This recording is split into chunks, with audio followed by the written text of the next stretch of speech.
सद्गुरु हृदय मंदिर में अंतर ज्योत जलाओ स्वामी। आओ सद्गुरु हृदय मंदिर में अंतर ज्योत जलाओ स्वामी। माटी करो या सुवर्ण बना लो, माटी करो या सुवर्ण बना लो, मुझको तेरे चरणों में लाओ। अंतर ज्योत जलाओ स्वामी। तनु मन धन सब भेंट करूंगी, तनु मन धन सब भेंट करूंगी, भजन करूंगी तुम्हारा तुम्हारा। अंतर ज्योत जलाओ स्वामी। माता पिता तुम प्राण सखा स्वामी, माता पिता तुम प्राण सखा स्वामी। सब तीरथ है तेरे चरणों में, अंतर ज्योत जलाओ स्वामी। आओ सद्गुरु हृदय मंदिर में अंतर ज्योत जलाओ स्वामी। अंतर ज्योत जलाओ स्वामी। अंतर ज्योत जलाओ स्वामी। हरः ओम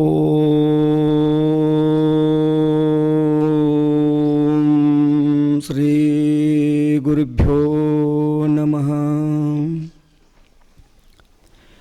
ಸ್ವಾನುಭಾವದ ನೆಲೆಯ ನಾನೇನು ಬಲ್ಲೆನಯ್ಯ, ನೀನೇ ಒಳಗೊಕ್ಕು ಏನು ನುಡಿಸಿದೊಡನೆ ನಾನುಡುವೆ ಶ್ರೀ ಗುರುವೇ ಎನಗೆ ಕೃಪೆಯಾಗು. ಪರಮ ಪೂಜೆ ಪ್ರಾತಸ್ಮರಣೀಯ ಪರವತಾರಿಗಳು ಪಾವನ ಮೂರ್ತಿಗಳು ಪರ ಉಪಕಾರಗಳಾಗಿರುವಂಥ ಸಿದ್ಧಾರೂಢ ಅಪ್ಪಾಜಿಯವರು ಶಿವಾನಂದ ಅಪ್ಪಾಜಿಯವರ ಪವಿತ್ರ ಪಾದಗಳಿಗೆ ಭಕ್ತಿಯ ಪ್ರಣಾಮಗಳನ್ನು ಸಮರ್ಪಿಸಿ, ಅವರ ತತ್ಸ್ವರೂಪಿಗಳಾಗಿರುವಂಥ ಪರಮ ಪೂಜೆ ಪ್ರಾತಸ್ಮರಣೀಯ ಪೂರ್ಣ ಅವತಾರ ಪೂರ್ಣಾನಂದ ಅಪ್ಪಾಜಿಯವರು ಶ್ರದ್ಧಾನಂದ ಅಪ್ಪಾಜಿಯವರು ಕೂಡ ಭಕ್ತಿ ಪ್ರಣಾಮಗಳನ್ನು ಸಮರ್ಪಿಸಿ, ಜಗಜ್ಯೋತಿ ಬಸವೇಶ್ವರ ಪ್ರತಿ ಅವತಾರ ಆಗಿರುವಂಥ ಶಾಂತಿಮೂರ್ತಿ ಕರುಣಾಸಾಗರ ದಯಾನಿಧಿ ಆಗಿರುವಂಥ ಪರಮ ಪೂಜ್ಯೆ ವಿಜಾಪುರದ ಅಪ್ಪಾಜಿಯವರಿಗೂ ಕೂಡ ಭಕ್ತಿ ಪ್ರಣಾಮಗಳನ್ನು ಸಮರ್ಪಿಸಿ, ಪರಮ ಪೂಜ್ಯ ಸಿದ್ದೇಶ್ವರ ಅಪ್ಪಾಜಿಯವರ ಕರಕಮಲ ಸಂಧ್ಯಾಸ ಶ್ರುತರಾಗಿರುವಂಥ ಪರಮ ಪೂಜ್ಯ ಶ್ರೋತ್ರಿಯ ಬ್ರಹ್ಮನಿಷ್ಠ ಸದ್ಗುರುಗಳಾಗಿರುವಂಥ ಯುಗ ಪುರುಷರು ಅವತಾರ ಪುರುಷರು, ನಮ್ಮ ಎಲ್ಲರ ಉದ್ಧಾರಕ್ಕಾಗಿ ಭಗವಂತನೇ ಕರುಣಿಸಿರುವಂಥ ಅಮೃತಾನಂದ ಮಹಾಪರಮ ಪೂಜ್ಯರ ಪವಿತ್ರ ಪಾದಗಳಿಗೆ ಭಕ್ತಿ ಪ್ರಣಾಮಗಳನ್ನು ಸಮರ್ಪಿಸಿ, ಈ ಪುಣ್ಯಮಯ ಕಾರ್ಯಕ್ರಮಕ್ಕೆ ಆಗಮಿಸಿರುವಂಥ ಪರಮ ಪೂಜ್ಯರು ಶ್ರೋತ್ರಿಯ ಬ್ರಹ್ಮನಿಷ್ಠ ಆಗಿರುವಂಥ ಗುರುಪಾದೇಶ್ವರ ಪರಮ ಪೂಜ್ಯರು ಕೂಡ ಭಕ್ತಿ ಪ್ರಣಾಮಗಳನ್ನು ಸಮರ್ಪಿಸಿ, ಮತ್ತು ನಮ್ಮ ಅಮೋಘ ಸಿದ್ದೇಶ್ವರ ಮಠಾಧಿಪತಿಗಳಿರುವಂಥ ಬಸವರಾಜ ಅಪ್ಪರು ಕೂಡ ವಂದಿಸಿ, ಮತ್ತು ಅವರು ಇವರು ಅನ್ನದೇ ಹರ ಗುರು ಚರಮೂರ್ತಿ ಗುರುದೇವರಿಗೆ ವಂದಿಸಿ, ಈ ಪುಣ್ಯಮಯ ಕಾರ್ಯಕ್ರಮಕ್ಕೆ ತನು ಮನದನ ಅರ್ಪಣ ಮಾಡಿ ಭಕ್ತಿ ಭಾವದಿಂದ ಶೋಭೆಯನ್ನು ತಂದು ಕೊಟ್ಟಿರುವಂಥ ಗುರುದೇವರ ಹೇಳಿದ ಮಾರ್ಗದಲ್ಲಿ ನುಡಿದು ನಾವು ಪುಣ್ಯತ ಆಗಬೇಕಂತೇಳಿ ಬಂಡರಗೋಟಿ ಮತ್ತು ಸುತ್ತಮುತ್ತಲಿನ ಎಲ್ಲ ಗ್ರಾಮದ ಗುರು ಹಿರಿಯರಿಗೆ, ತಾಯಂದರಿಗೆ, ಅಣ್ಣನ ಬಳಗಕ್ಕೆ ತಮ್ಮೆಲ್ಲರಿಗೂ ಶರಣು ಶರಣಾರ್ಥಿ ಶಿವಸ್ವರೂಪಿಗಳೇ. ಮತ್ತು ಮುಖ್ಯ ಇದರಲ್ಲಿ ನಮ್ಮ ಬಿಜ್ಜರ್ಗಿ ಸರು ಅವರಿಂದ ಇರುವಂಥ ಸಮಸ್ತ ಗುರು ಹಿರಿಯರಿಗೆ ವಂದಿಸಿ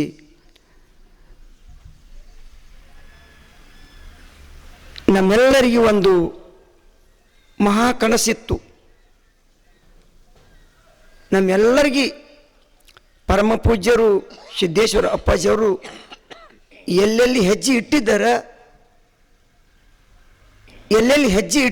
ಎಲ್ಲೆಲ್ಲಿ ಅವ್ರ ಪಾದ ಸ್ಪರ್ಶ ಆಗ್ಯದ, ಅಲ್ಲೆಲ್ಲಿ ಎಲ್ಲರಿಗೊಂದು ಕನಸಿತ್ತು, ಮಹಾ ಕನಸಿತ್ತು. ಒಳಗೊಂದು ನಮಗೆ ದುಃಖ ಇತ್ತು.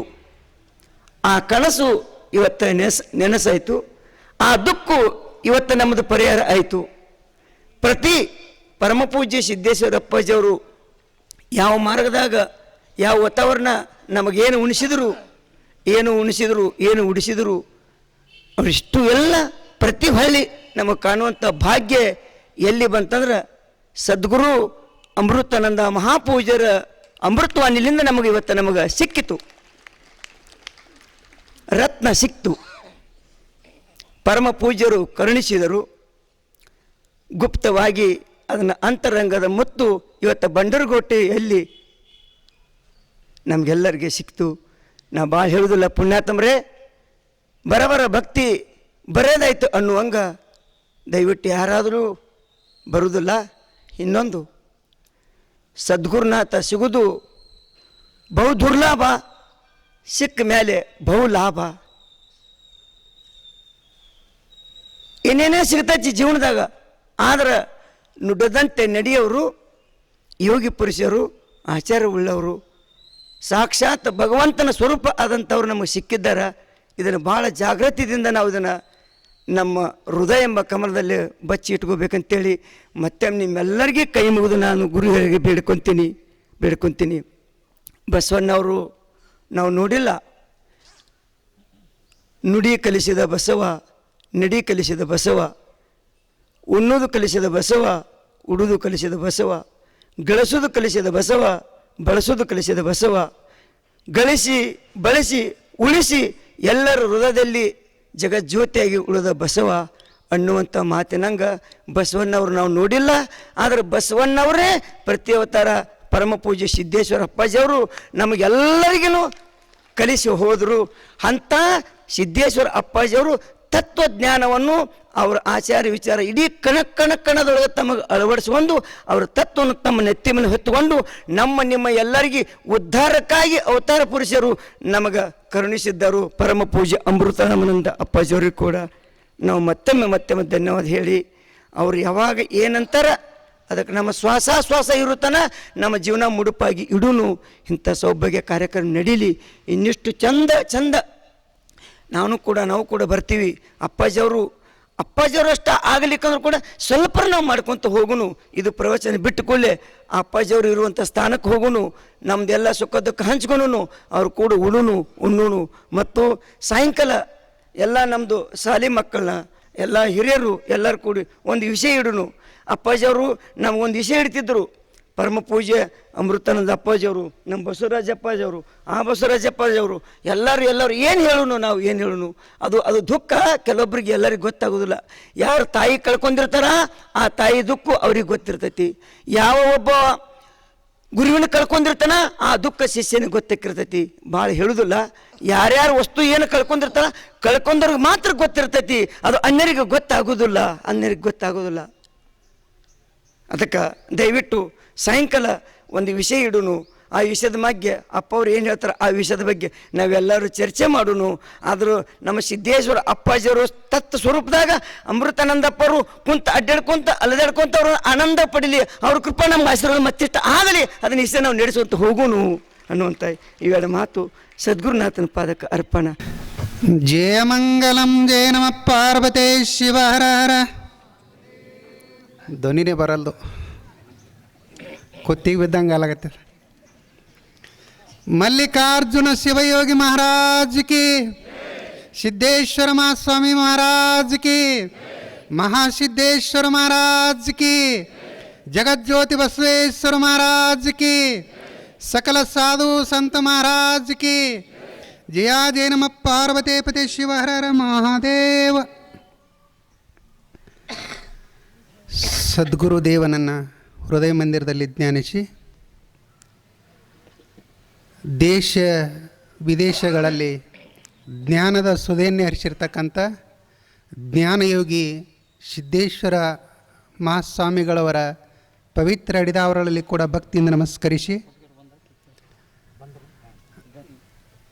ಇಲ್ಲಿ ತಮ್ಮೂರಿಗೆ ಅನೇಕ ಗ್ರಾಮಗಳಲ್ಲಿ ಜ್ಞಾನದ ಸುಧೆಯನ್ನೇ ಹರಿಸಿರ್ತಕ್ಕಂಥ ಪರಮ ಪೂಜ್ಯರಾಗಿರ್ತಕ್ಕಂಥ ಈ ಕಾರ್ಯಕ್ರಮಕ್ಕೆ ಕಾರಣೀಭೂತರಾಗಿರ್ತಕ್ಕಂಥ ಡಾಕ್ಟರ್ ಅಮೃತಾನಂದ ಮಹಾಸ್ವಾಮಿಗಳವರ ಅಡಿದಾವರಗಳಲ್ಲಿ ಕೂಡ ಭಕ್ತಿಯಿಂದ ನಮಸ್ಕರಿಸಿ, ಇವತ್ತಿನ ಈ ಕಾರ್ಯಕ್ರಮದ ದಿವ್ಯ ಸಾನ್ನಿಧ್ಯವನ್ನು ವಹಿಸಿರ್ತಕ್ಕಂಥ ಹತ್ತಳ್ಳಿಯ ಗುರುಪಾದೇಶ್ವರ ಮಹಾಸ್ವಾಮಿಗಳವರ ಪವಿತ್ರ ಅಡಿದಾವರಗಳಲ್ಲಿ ಕೂಡ ಭಕ್ತಿಯಿಂದ ನಮಸ್ಕರಿಸಿ, ಮಾಳಕೋಟಿಗೆಯಿಂದ ಬಂದಿರತಕ್ಕಂಥ ಪೂಜ್ಯರ ಅಡಿದಾವರಗಳಲ್ಲಿ ಕೂಡ ಭಕ್ತಿ ಭರತ ಮುನಿ ಮಹಾಸ್ವಾಮಿಗಳವರಲ್ಲಿ ಮತ್ತು ಬಸವಾನಂದ ಮಹಾಸ್ವಾಮಿಗಳವರಲ್ಲಿ ತಮ್ಮೆಲ್ಲರಲ್ಲಿ ಕೂಡ ಏನು ನಮಸ್ಕಾರಗಳನ್ನು ಹೇಳುತ್ತಾ ಇವತ್ತಿನ ಈ ಸುಮಂಗಲಮಯ ಕಾರ್ಯಕ್ರಮದಲ್ಲಿ ನೀವೆಲ್ಲರೂ ಪಾಲ್ಗೊಳ್ಳೋಣ. ಪಂಥವನ್ನು ಹೊಡೆದೋಡಿಸಿರುವ ಸಲುವಾಗಿ ತಮ್ಮ ಜೀವನವನ್ನೇ ತ್ಯಾಗ ಮಾಡಿರ್ತಕ್ಕಂಥ ಜಗಜ್ಯೋತಿ ಬಸವೇಶ್ವರನ ಒಂದು ಮಾತು ಹೇಳ್ತಾರೆ, ಯಾವಾಗ ದೇವರನ್ನು ನಾವು ಕಾಣಲಕ್ಕೆ ಬರ್ತದೆ,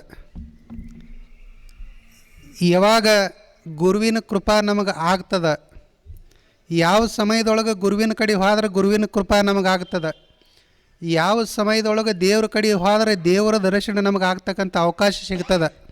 ಅವರೊಂದು ಮಾತು ಹೇಳ್ತಾರೆ, ಅವ್ರ ಮಾತಿನೊಳಗೆ ಭಾಳ ಬೆಲೆ ಇತ್ತು. ಯಾಕಂತ ಕೇಳಿದ್ರೆ ಜೀವನದೊಳಗೆ ಹಂಗೆ ಅವರು ನಡೆದಿದ್ದರು. ನಾವು ಮಾತಾಡ್ತೀವಿ, ನಮ್ಮ ಮಾತಿಗೆ ಬೆಲೆ ಇಲ್ಲ. ಯಾಕೆ? ನಾವು ಜೀವನದೊಳಗೆ ಹಂಗೆ ನಡೆದಿಲ್ಲ.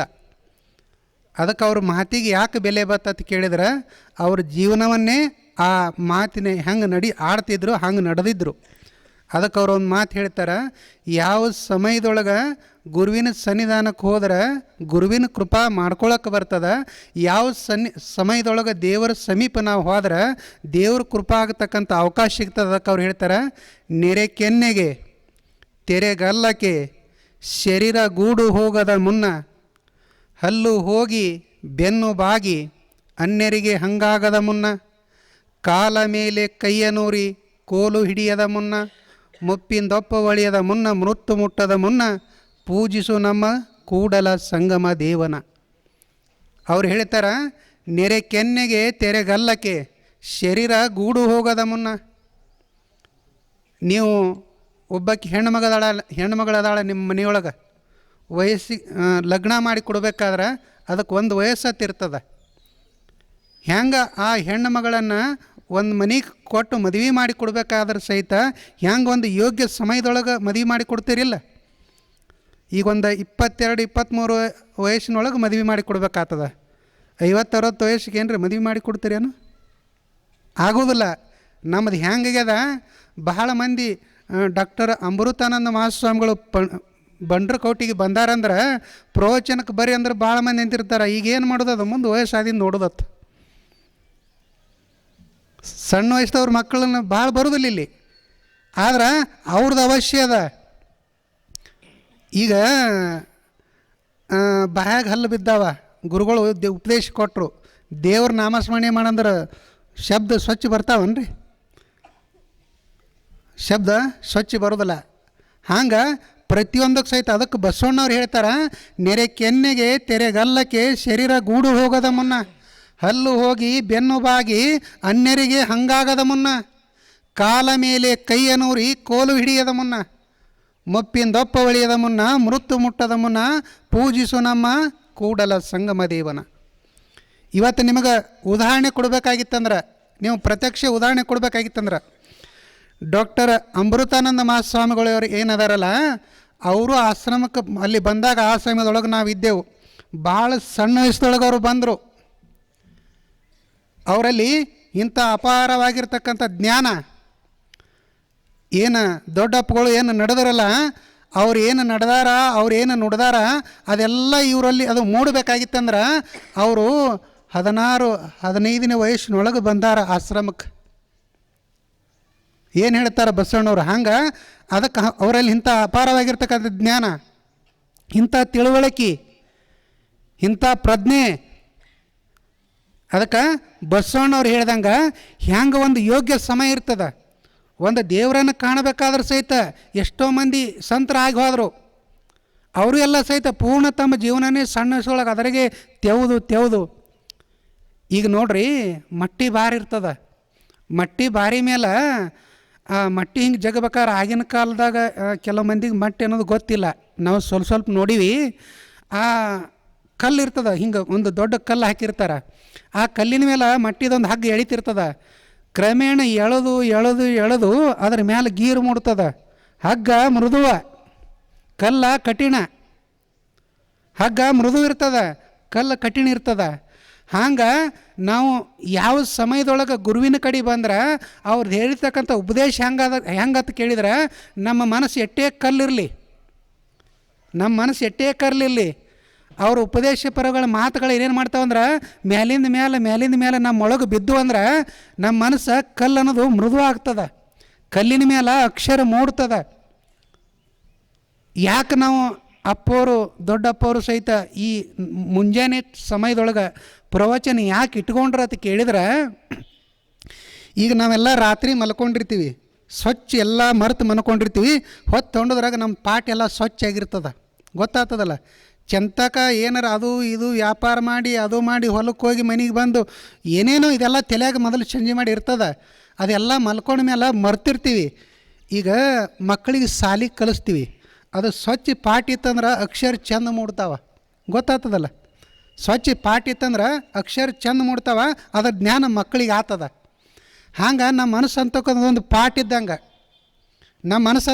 ಒಂದು ಪಾಠ ಇದ್ದಂಗೆ ಈ ಪಾಠಿ ಮೇಲೆ ಮಹಾತ್ಮರು ಉಪದೇಶಪರ ಮಾತುಗಳನ್ನು ಮೂಡಬೇಕಾಗಿತ್ತಂದ್ರೆ ಅದಕ್ಕೆ ಈ ಸಮಯದೊಳಗನೇ ಮೂಡ್ತದೆ. ಅದಕ್ಕಾಗಿ ಅಪ್ಪವರು ತಾವೆಷ್ಟೇ ಕಷ್ಟಪಟ್ಟು ನಸಿಕಿನ ಸಮಯದೊಳಗನೆ ಯಾಕೆ ಇದಕ್ಕೆ ಪ್ರಾಧಾನ್ಯತೆ ಕೊಟ್ಟರು ಅಂದ್ರೆ ನಮ್ಮ ಮನಸ್ಸು ಸ್ವಚ್ಛ ಇರ್ತದೆ, ಸ್ವಲ್ಪ ನಮ್ಮ ಮನಸ್ಸಿನೊಳಗೆ ಅದು ಇಳಿತದ. 100 ಮಾತು ಹೇಳ್ಯಾರಂದ್ರೆ ಒಂದು 100 ಒಳ್ಳೆಯ ಮಾತು ಹೇಳ್ಯಾರಂದ್ರೆ ಒಂದು 5-6 ಮಾತುಗಳೇನೆ ನಮ್ಮೊಳಗೆ ಉಳಿದು ಅಂದ್ರೆ ನಮ್ಮ ಜೀವನಕ್ಕೆ ದಾರಿದೀಪ ಆಗ್ತದ. ಮಹಾತ್ಮರ ಮಾತುಗಳನ್ನು ನಾವು ಯಾಕೆ ಕೇಳಬೇಕು? ಅವರು ನಡೆದಿರ್ತಕ್ಕಂಥ ಹಾದಿ ಸ್ವಲ್ಪ ನಾವು ಹೆಜ್ಜೆ ಇಡಬೇಕಲ್ಲ. ಅವರು ನಡೆದು ಹೋಗ್ಯಾರ ಹಾದ್ಯಾಗ, ಸುಮ್ಮನೆ ಆ ಹಾದಿಯೊಳಗೆ ಹೆಜ್ಜೆರೇ ಇಡುನು.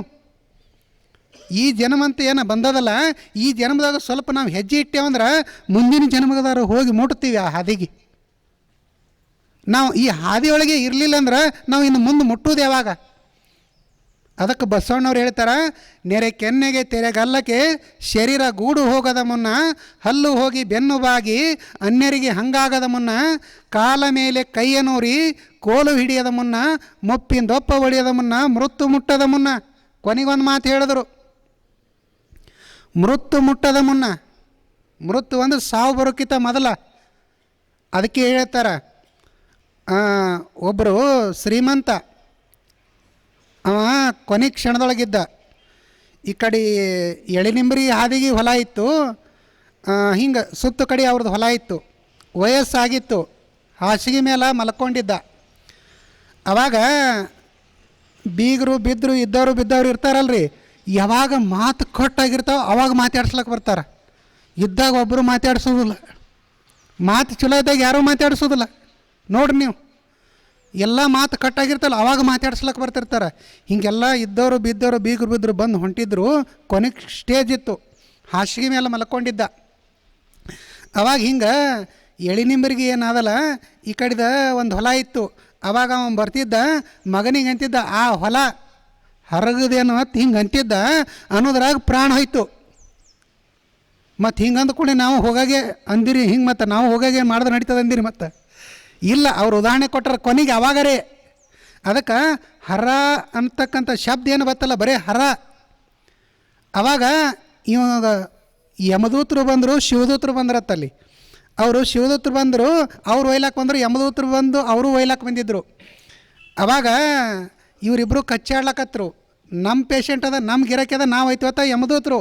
ಯಾಕೆ ಜೀವನ ತುಂಬ ಇವ ಪಾಪನೇ ಮಾಡ್ಯಾನ, ಒಂದು ಪುಣ್ಯದ ಕೆಲಸ ಇಲ್ಲ.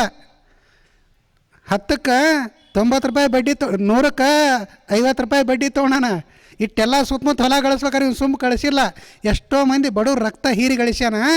ಅದಕ್ಕಾಗಿ ಇವನು ನಾವು ಐತೈತಿ ಯಮದೂತರು ಇಲ್ಲ, ಅವ ಏನೇ ಜೀವನ ತುಂಬ ಮಾಡನ್ಯಾಕ ಕೊನೆ ಒಳಗೆ ಹರನ ನೆನೆಸ್ಯಾನ, ಕೊನೆ ಒಳಗೆ ಆ ಪರಮಾತ್ಮನನ್ನು ಸ್ಮರಿಸ್ಯಾನ. ಅದಕ್ಕಾಗಿ ನಾವು ಐತೇವೆ ತಿಳ್ಕೊಂಡು ಶಿವದೂತರು. ಅದಕ್ಕೆ ಅಲ್ಲಿಂದ ಅವ್ರ ಮಾಲಕರು ಬಂದ್ರೆ, ಈ ಕಡೆ ಯಮ ಬಂದ, ಈ ಕಡೆ ಶಿವ ಬಂದ. ಅವಾಗ ಇಬ್ಬರು ನಿರ್ಣಯ ಮಾಡಿದ್ರು. ಅವಾಗ ಶಿವ ಹೇಳಿದ, ನೋಡು ಕೊನೆ ಕ್ಷಣದೊಳಗೆ ಅವ ಜೀವನ ತುಂಬ ಏನೇ ಮಾಡಲಿ ನನ್ನ ಸ್ಮರ್ಶನ ನಾವು ಒಯ್ದನತ್ತ. ಅದಕ್ಕೆ ಅವ್ರು ಹೇಳ್ತಾರೆ, ಪಿಂದಪ್ಪ ಬಳಿಯದ ಮುನ್ನ ಮೃತ್ಯು ಮುಟ್ಟದ ಮುನ್ನ ಪೂಜಿಸು ನಮ್ಮ ಕೂಡಲ ಸಂಗಮ ದೇವನ.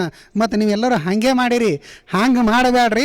ಹೆಂಗೆ ನಮ್ಮದು ಡಾಕ್ಟರ್ ಅಮೃತಾನಂದ ಸ್ವಾಮಿಗಳು ನಮ್ಮ ಕರ್ನಾಟಕ ರಾಜ್ಯ ಅಷ್ಟೇ ಅಲ್ಲ, ಮಹಾರಾಷ್ಟ್ರ ರಾಜ್ಯ ಅಷ್ಟೇ ಅಲ್ಲ, ಅನೇಕ ರಾಜ್ಯದೊಳಗೆ ಹೆಂಗೆ ಅವ್ರ ಕೀರ್ತಿ ಬೆಳೀತದ, ಹಂಗೆ ಕೀರ್ತಿ ಬೆಳೆಯುವಂಥ ನಮ್ಮಲ್ಲಿ ಆ ಶಕ್ತಿ ಕೊಡಲಿ. ನಾವು ಆ ಸಮಯದೊಳಗೆ ಈ ಸ್ಥಾನಕ್ಕೆ ಬಂದ್ರೆ ನಾವು ಎಲ್ಲರೂ ಸಹಿತ ಅಂಥ ಬುದ್ಧಿ ಶಕ್ತಿಯನ್ನು ಪಡ್ಕೊಳಕ್ಕೆ ಬರ್ತಂತಕ್ಕಂಥ ಮಾತನ್ನು ಹೇಳಿ ನನ್ನ ಎರಡು ಮಾತಿಗೆ ವಿರಾಮ ಕೊಡ್ತೀನಿ. ಸದಾ ಸ್ಮರಣೀಯರಾದ ಪರಮ ದಯಾನಿಧಿ ಪರಮ ಪಾವನ ಮೂರ್ತಿಗಳಾದ ಸದ್ಗುರುದೇವರ ಶ್ರೀಚರಣಗಳಿಗೆ ಅನಂತ ಕೋಟಿ ಪ್ರಣಾಮಗಳನ್ನು ಸಮರ್ಪಿಸಿ, ಜ್ಞಾನಸಭೆಯ ನಿಧಿ ಎಂದೆನಿಸಿಕೊಂಡು ದೇಹದಿಂದ ದೂರಾದರೂ ಕೂಡ ನಮ್ಮೆಲ್ಲರ ಮನಸ್ಸಿನಲ್ಲಿ ಅಚ್ಚಳಿಯದೆ ಉಳಿದಿರುವ ಪೂಜ್ಯನೀಯರಾದ ಸಿದ್ದೇಶ್ವರ ಅಪ್ಪಾಜಿಯವರನ್ನು ಸ್ಮರಣೆಯನ್ನು ಮಾಡಿಕೊಂಡು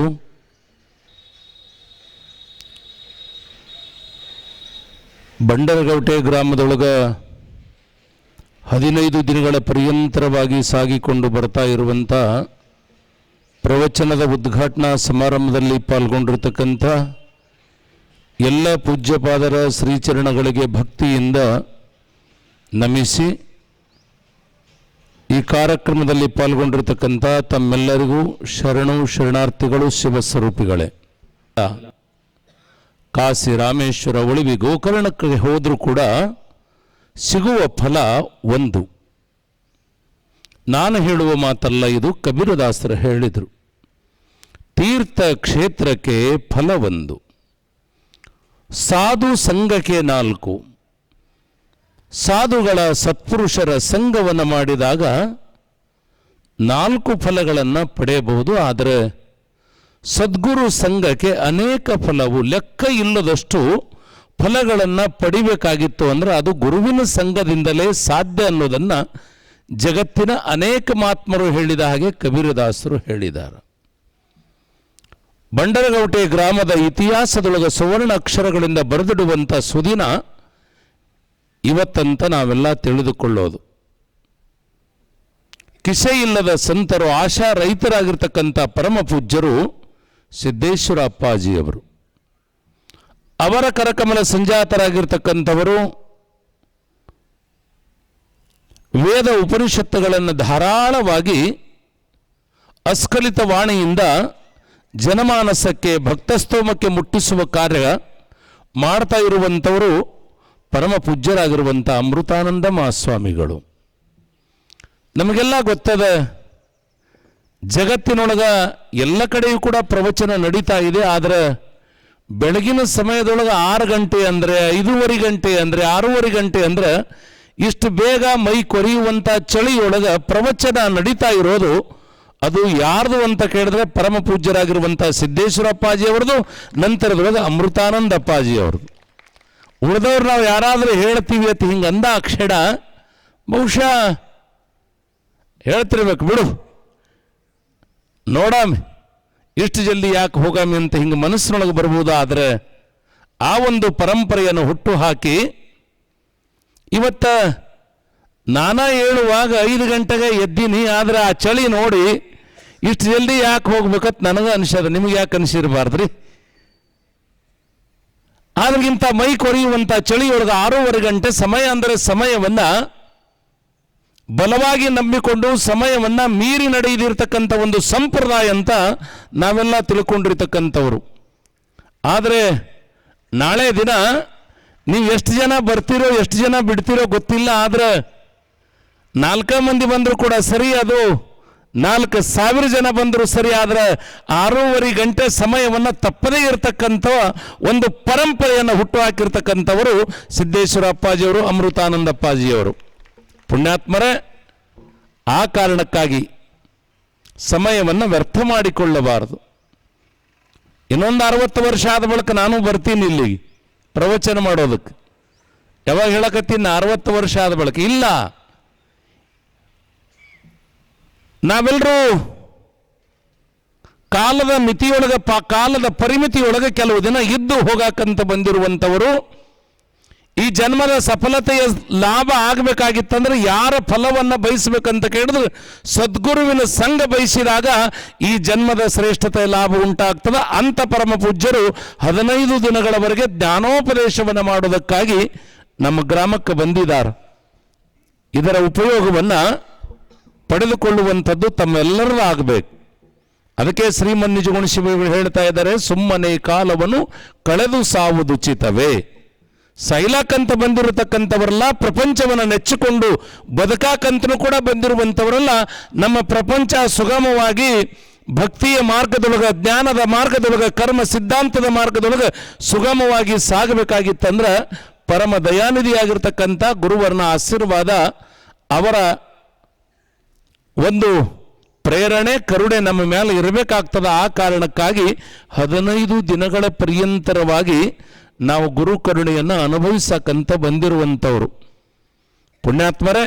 ನಾ ಏನು ಬಹಳತ್ತು ಮಾತಾಡಂಗಿಲ್ಲ, ನಾ ಇಬ್ಬರು ಪೂಜ್ಯರು ಮಾತನಾಡುವಂಥವ್ರಾಗಿದ್ದಾರೆ. ಅದಕ್ಕಿಂತ ಮುಂಚಿತವಾಗಿ ನಾ ಹೇಳುವಾಗ ಅಂದ್ರವರು ಏನಂದ್ರು ಅಂತ ಕೇಳಿದ್ರೆ, ನೀ ಬಳತಕ ಮಾತಾಡಿದ್ರೆ ಅಂಗಿ ಹಿಡಿದು ಜಗ್ತೇವೆ ಅಂದ್ರವರು. ಅದು ಹೇಳಿನೇ ನನಗೆ ಮಾತಾಡ್ಸಕ್ಕೆ ಹಚ್ಚಾರ ಅವರು. ನಾವು ಅವ್ರು ಅಂಗಿ ಹಿಡಿದು ಜಗ್ಗಿದ್ರು ಒಂದೊಂದು ಸಲ ಹಿಂಗಾಗಿರ್ತದಲ್ಲ, ಎಲ್ಲೋ ಪ್ರವಚನಕ್ಕೆ ಹೋಗುವಾಗ ನಿಂತು ಮಾತನಾಡ್ತಾ ಇರುವಾಗ ಹಿಂದಿನವ್ರು ಅಂಗಿ ಹಿಡಿದು ಜಗ್ಗದಾಗ ಅಂಗಿ ಕಳೆದು ಕೊಟ್ಟರೆ ಪ್ರವಚನ ಮಾಡಿದವ್ರೆ ನಾವು. ಇರಲಿ, 2 ಮಾತನ್ನು ಹೇಳಕ್ಕೆ ಬಯಸ್ತಾ ಇದ್ದೀನಿ. ಏನು ಅಂತ ಕೇಳಿದ್ರೆ, 6.5 ಗಂಟೆ ಸಮಯವನ್ನು ಯಾರೂ ಕೂಡ ಮಿಸ್ ಮಾಡ್ಕೊಳ್ಬೇಡ್ರಿ. 6.5 ಗಂಟೆಗೆ ಬರಕ್ಕೆ ಹೋಗಬೇಡ್ರಿ. ಬರೋದು ಎಷ್ಟು ಗಂಟೆಗೆ ಬರೋದು ಅಂತ ಕೇಳಿದ್ರೆ 6 ಗಂಟೆ 15 ನಿಮಿಷಕ್ಕೆ ಬರೋದು. ಒಂದು 10 ನಿಮಿಷಗಳವರೆಗೆ ನಾವೆಲ್ಲರೂ ಕೂಡ್ಕೊಂಡು ಪ್ರಾರ್ಥನೆಯನ್ನು ಮಾಡೋಣ. ಪ್ರಾರ್ಥನೆ ಆದ ಬಳಿಕ ಪರಮ ಪೂಜ್ಯರ ಅಮೃತ ವಚನವನ್ನು ಕೇಳೋದಕ್ಕೆ ಪ್ರಯತ್ನವನ್ನು ಮಾಡೋಣ. ಈ ಪ್ರಪಂಚವನ್ನು ಮಾಡಿ ಯಾರೂ ಮುಗಿಸ್ಲಕ್ಕಾಗಿಲ್ಲ. ನಮ್ಮ ಅಪ್ಪ ಮಾಡ್ಯಾನ, ಅಪ್ಪನ ಅಪ್ಪ ಮಾಡ್ಯಾನ, ಮುತ್ಯ ಮಾಡ್ಯಾನ, ಮುತ್ಯನ ಅಪ್ಪ ಮಾಡ್ಯಾನ. ಯಾರೇ ಮುಗಿಸ್ಯಾರಂದ್ರೆ ಯಾರಿಗೂ ಕೂಡ ಮುಗಿಸ್ಲಿಕ್ಕಾಗಿಲ್ಲ. ಯಾವುದು ಮುಗಿಸ್ಲಿಕ್ಕಾಗಂಗಿಲ್ಲ. ಅದಕ್ಕೆ ಪ್ರಪಂಚ ಅಂತ ಕರೆದಿದ್ದಾರ. ಯಾವುದನ್ನು ಮುಗಿಸೋಕ್ಕಾಗ್ತದೆ ಕೇಳಿದ್ರೆ ಬ್ರಹ್ಮ ಸತ್ಯ ಜಗನ್ ಮಿಥ್ಯ ಅನ್ನುವಂಥ ಬ್ರಹ್ಮಜ್ಞಾನವನ್ನು ಪಡೆದುಕೊಂಡು, ಗುರು ಉಪದೇಶವನ್ನು ಪಡೆದುಕೊಂಡು ಪಾರಮಾರ್ಥ ಸಾಧನೆಗಳಿಗೆ ಹೆಜ್ಜೆಯನ್ನು ಹಾಕಿದೀವಿ ಅಂದ್ರೆ ಈ ಬದುಕನ್ನು ಮುಕ್ತಾಯಗೊಳಿಸೋದಕ್ಕಾಗ್ತದೆ. ಅದಕ್ಕೆ ಮೋಕ್ಷ ಅಂತ ಕರ್ಕೊಂಡು ಬರ್ತಾ ಇದ್ದಾರೆ. ಅಂಥ ಮೋಕ್ಷ ಮಾರ್ಗವನ್ನು ನಮ್ಮೆಲ್ಲರಿಗೂ ಕೂಡ ಪರಮ ಪೂಜ್ಯರು ತಿಳಿಸುವಂಥವರಾಗ್ತಾ ಇದ್ದಾರೆ. ನಮಗೆಲ್ಲ ಗೊತ್ತದು ನಾವು ಎಷ್ಟು ವಿಚಿತ್ರ ಇದೀವಿ ಅಂತ ಕೇಳಿದ್ರೆ ನಿಮಗೊಂದು ಪ್ರಶ್ನೆ ಮಾಡ್ತೀನಿ, ಉತ್ತರ ಕೊಡಬೇಕು.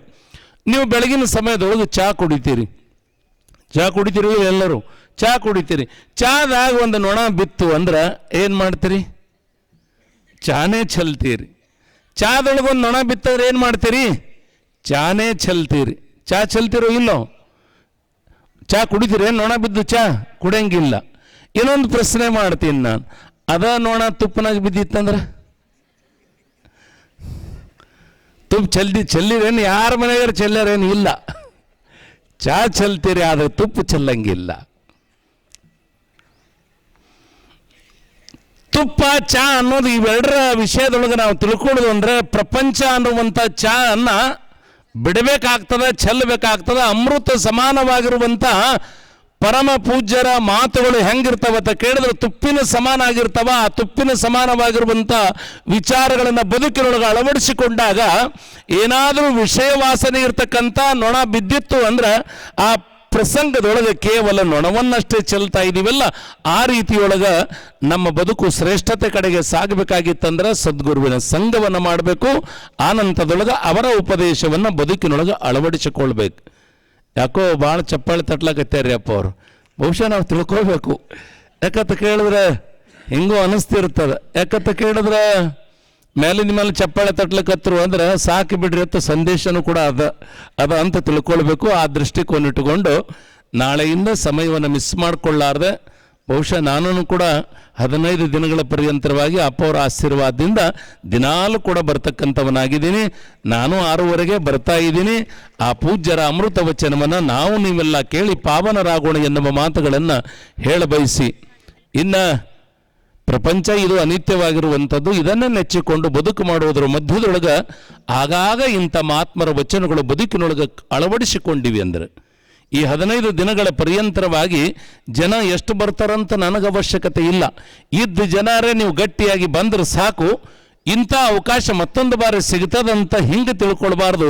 ಅದಕ್ಕಾಗಿ ಬಸವಣ್ಣನವರು ಹೇಳ್ತಾ ಇದ್ದಾರೆ, ನೆರೆ ಕೆನ್ನೆಗೆ ತೆರೆಗಲ್ಲಕ್ಕೆ ಶರೀರಗೂಡು ಹೋಗದ ಮುನ್ನ, ಹಲ್ಲು ಹೋಗಿ ಬೆನ್ನವಾಗಿ ಕಣ್ಣು ಕಾಣದಂಗಾಗದ ಮುನ್ನ, ಕಾಲ ಮೇಲೆ ಕೈಯ ನೂರು ಏಳದ ಮುನ್ನ, ಮುಪ್ಪಿಂದ ಪಳಿಯದ ಮುನ್ನ, ಮೃತ್ಯು ಮುಟ್ಟದ ಮುನ್ನ ಪೂಜಿಸು ಕೂಡಲ ಸಂಗಮ ದೇವನ.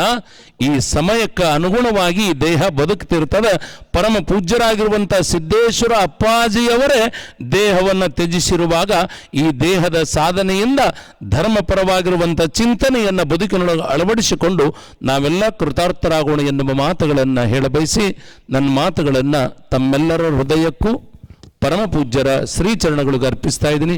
ಎಲ್ಲರಿಗೂ ನಮಸ್ಕಾರ. ಕ್ಷೀರೋದನ್ವತ್ ಪ್ರದೇಶೇ ಶುಚಿಮನಿ ವಿಲಸತ್ ಸತ್ಸೈಕತೆ ಮೌಕ್ತಿಕಾನಾಂ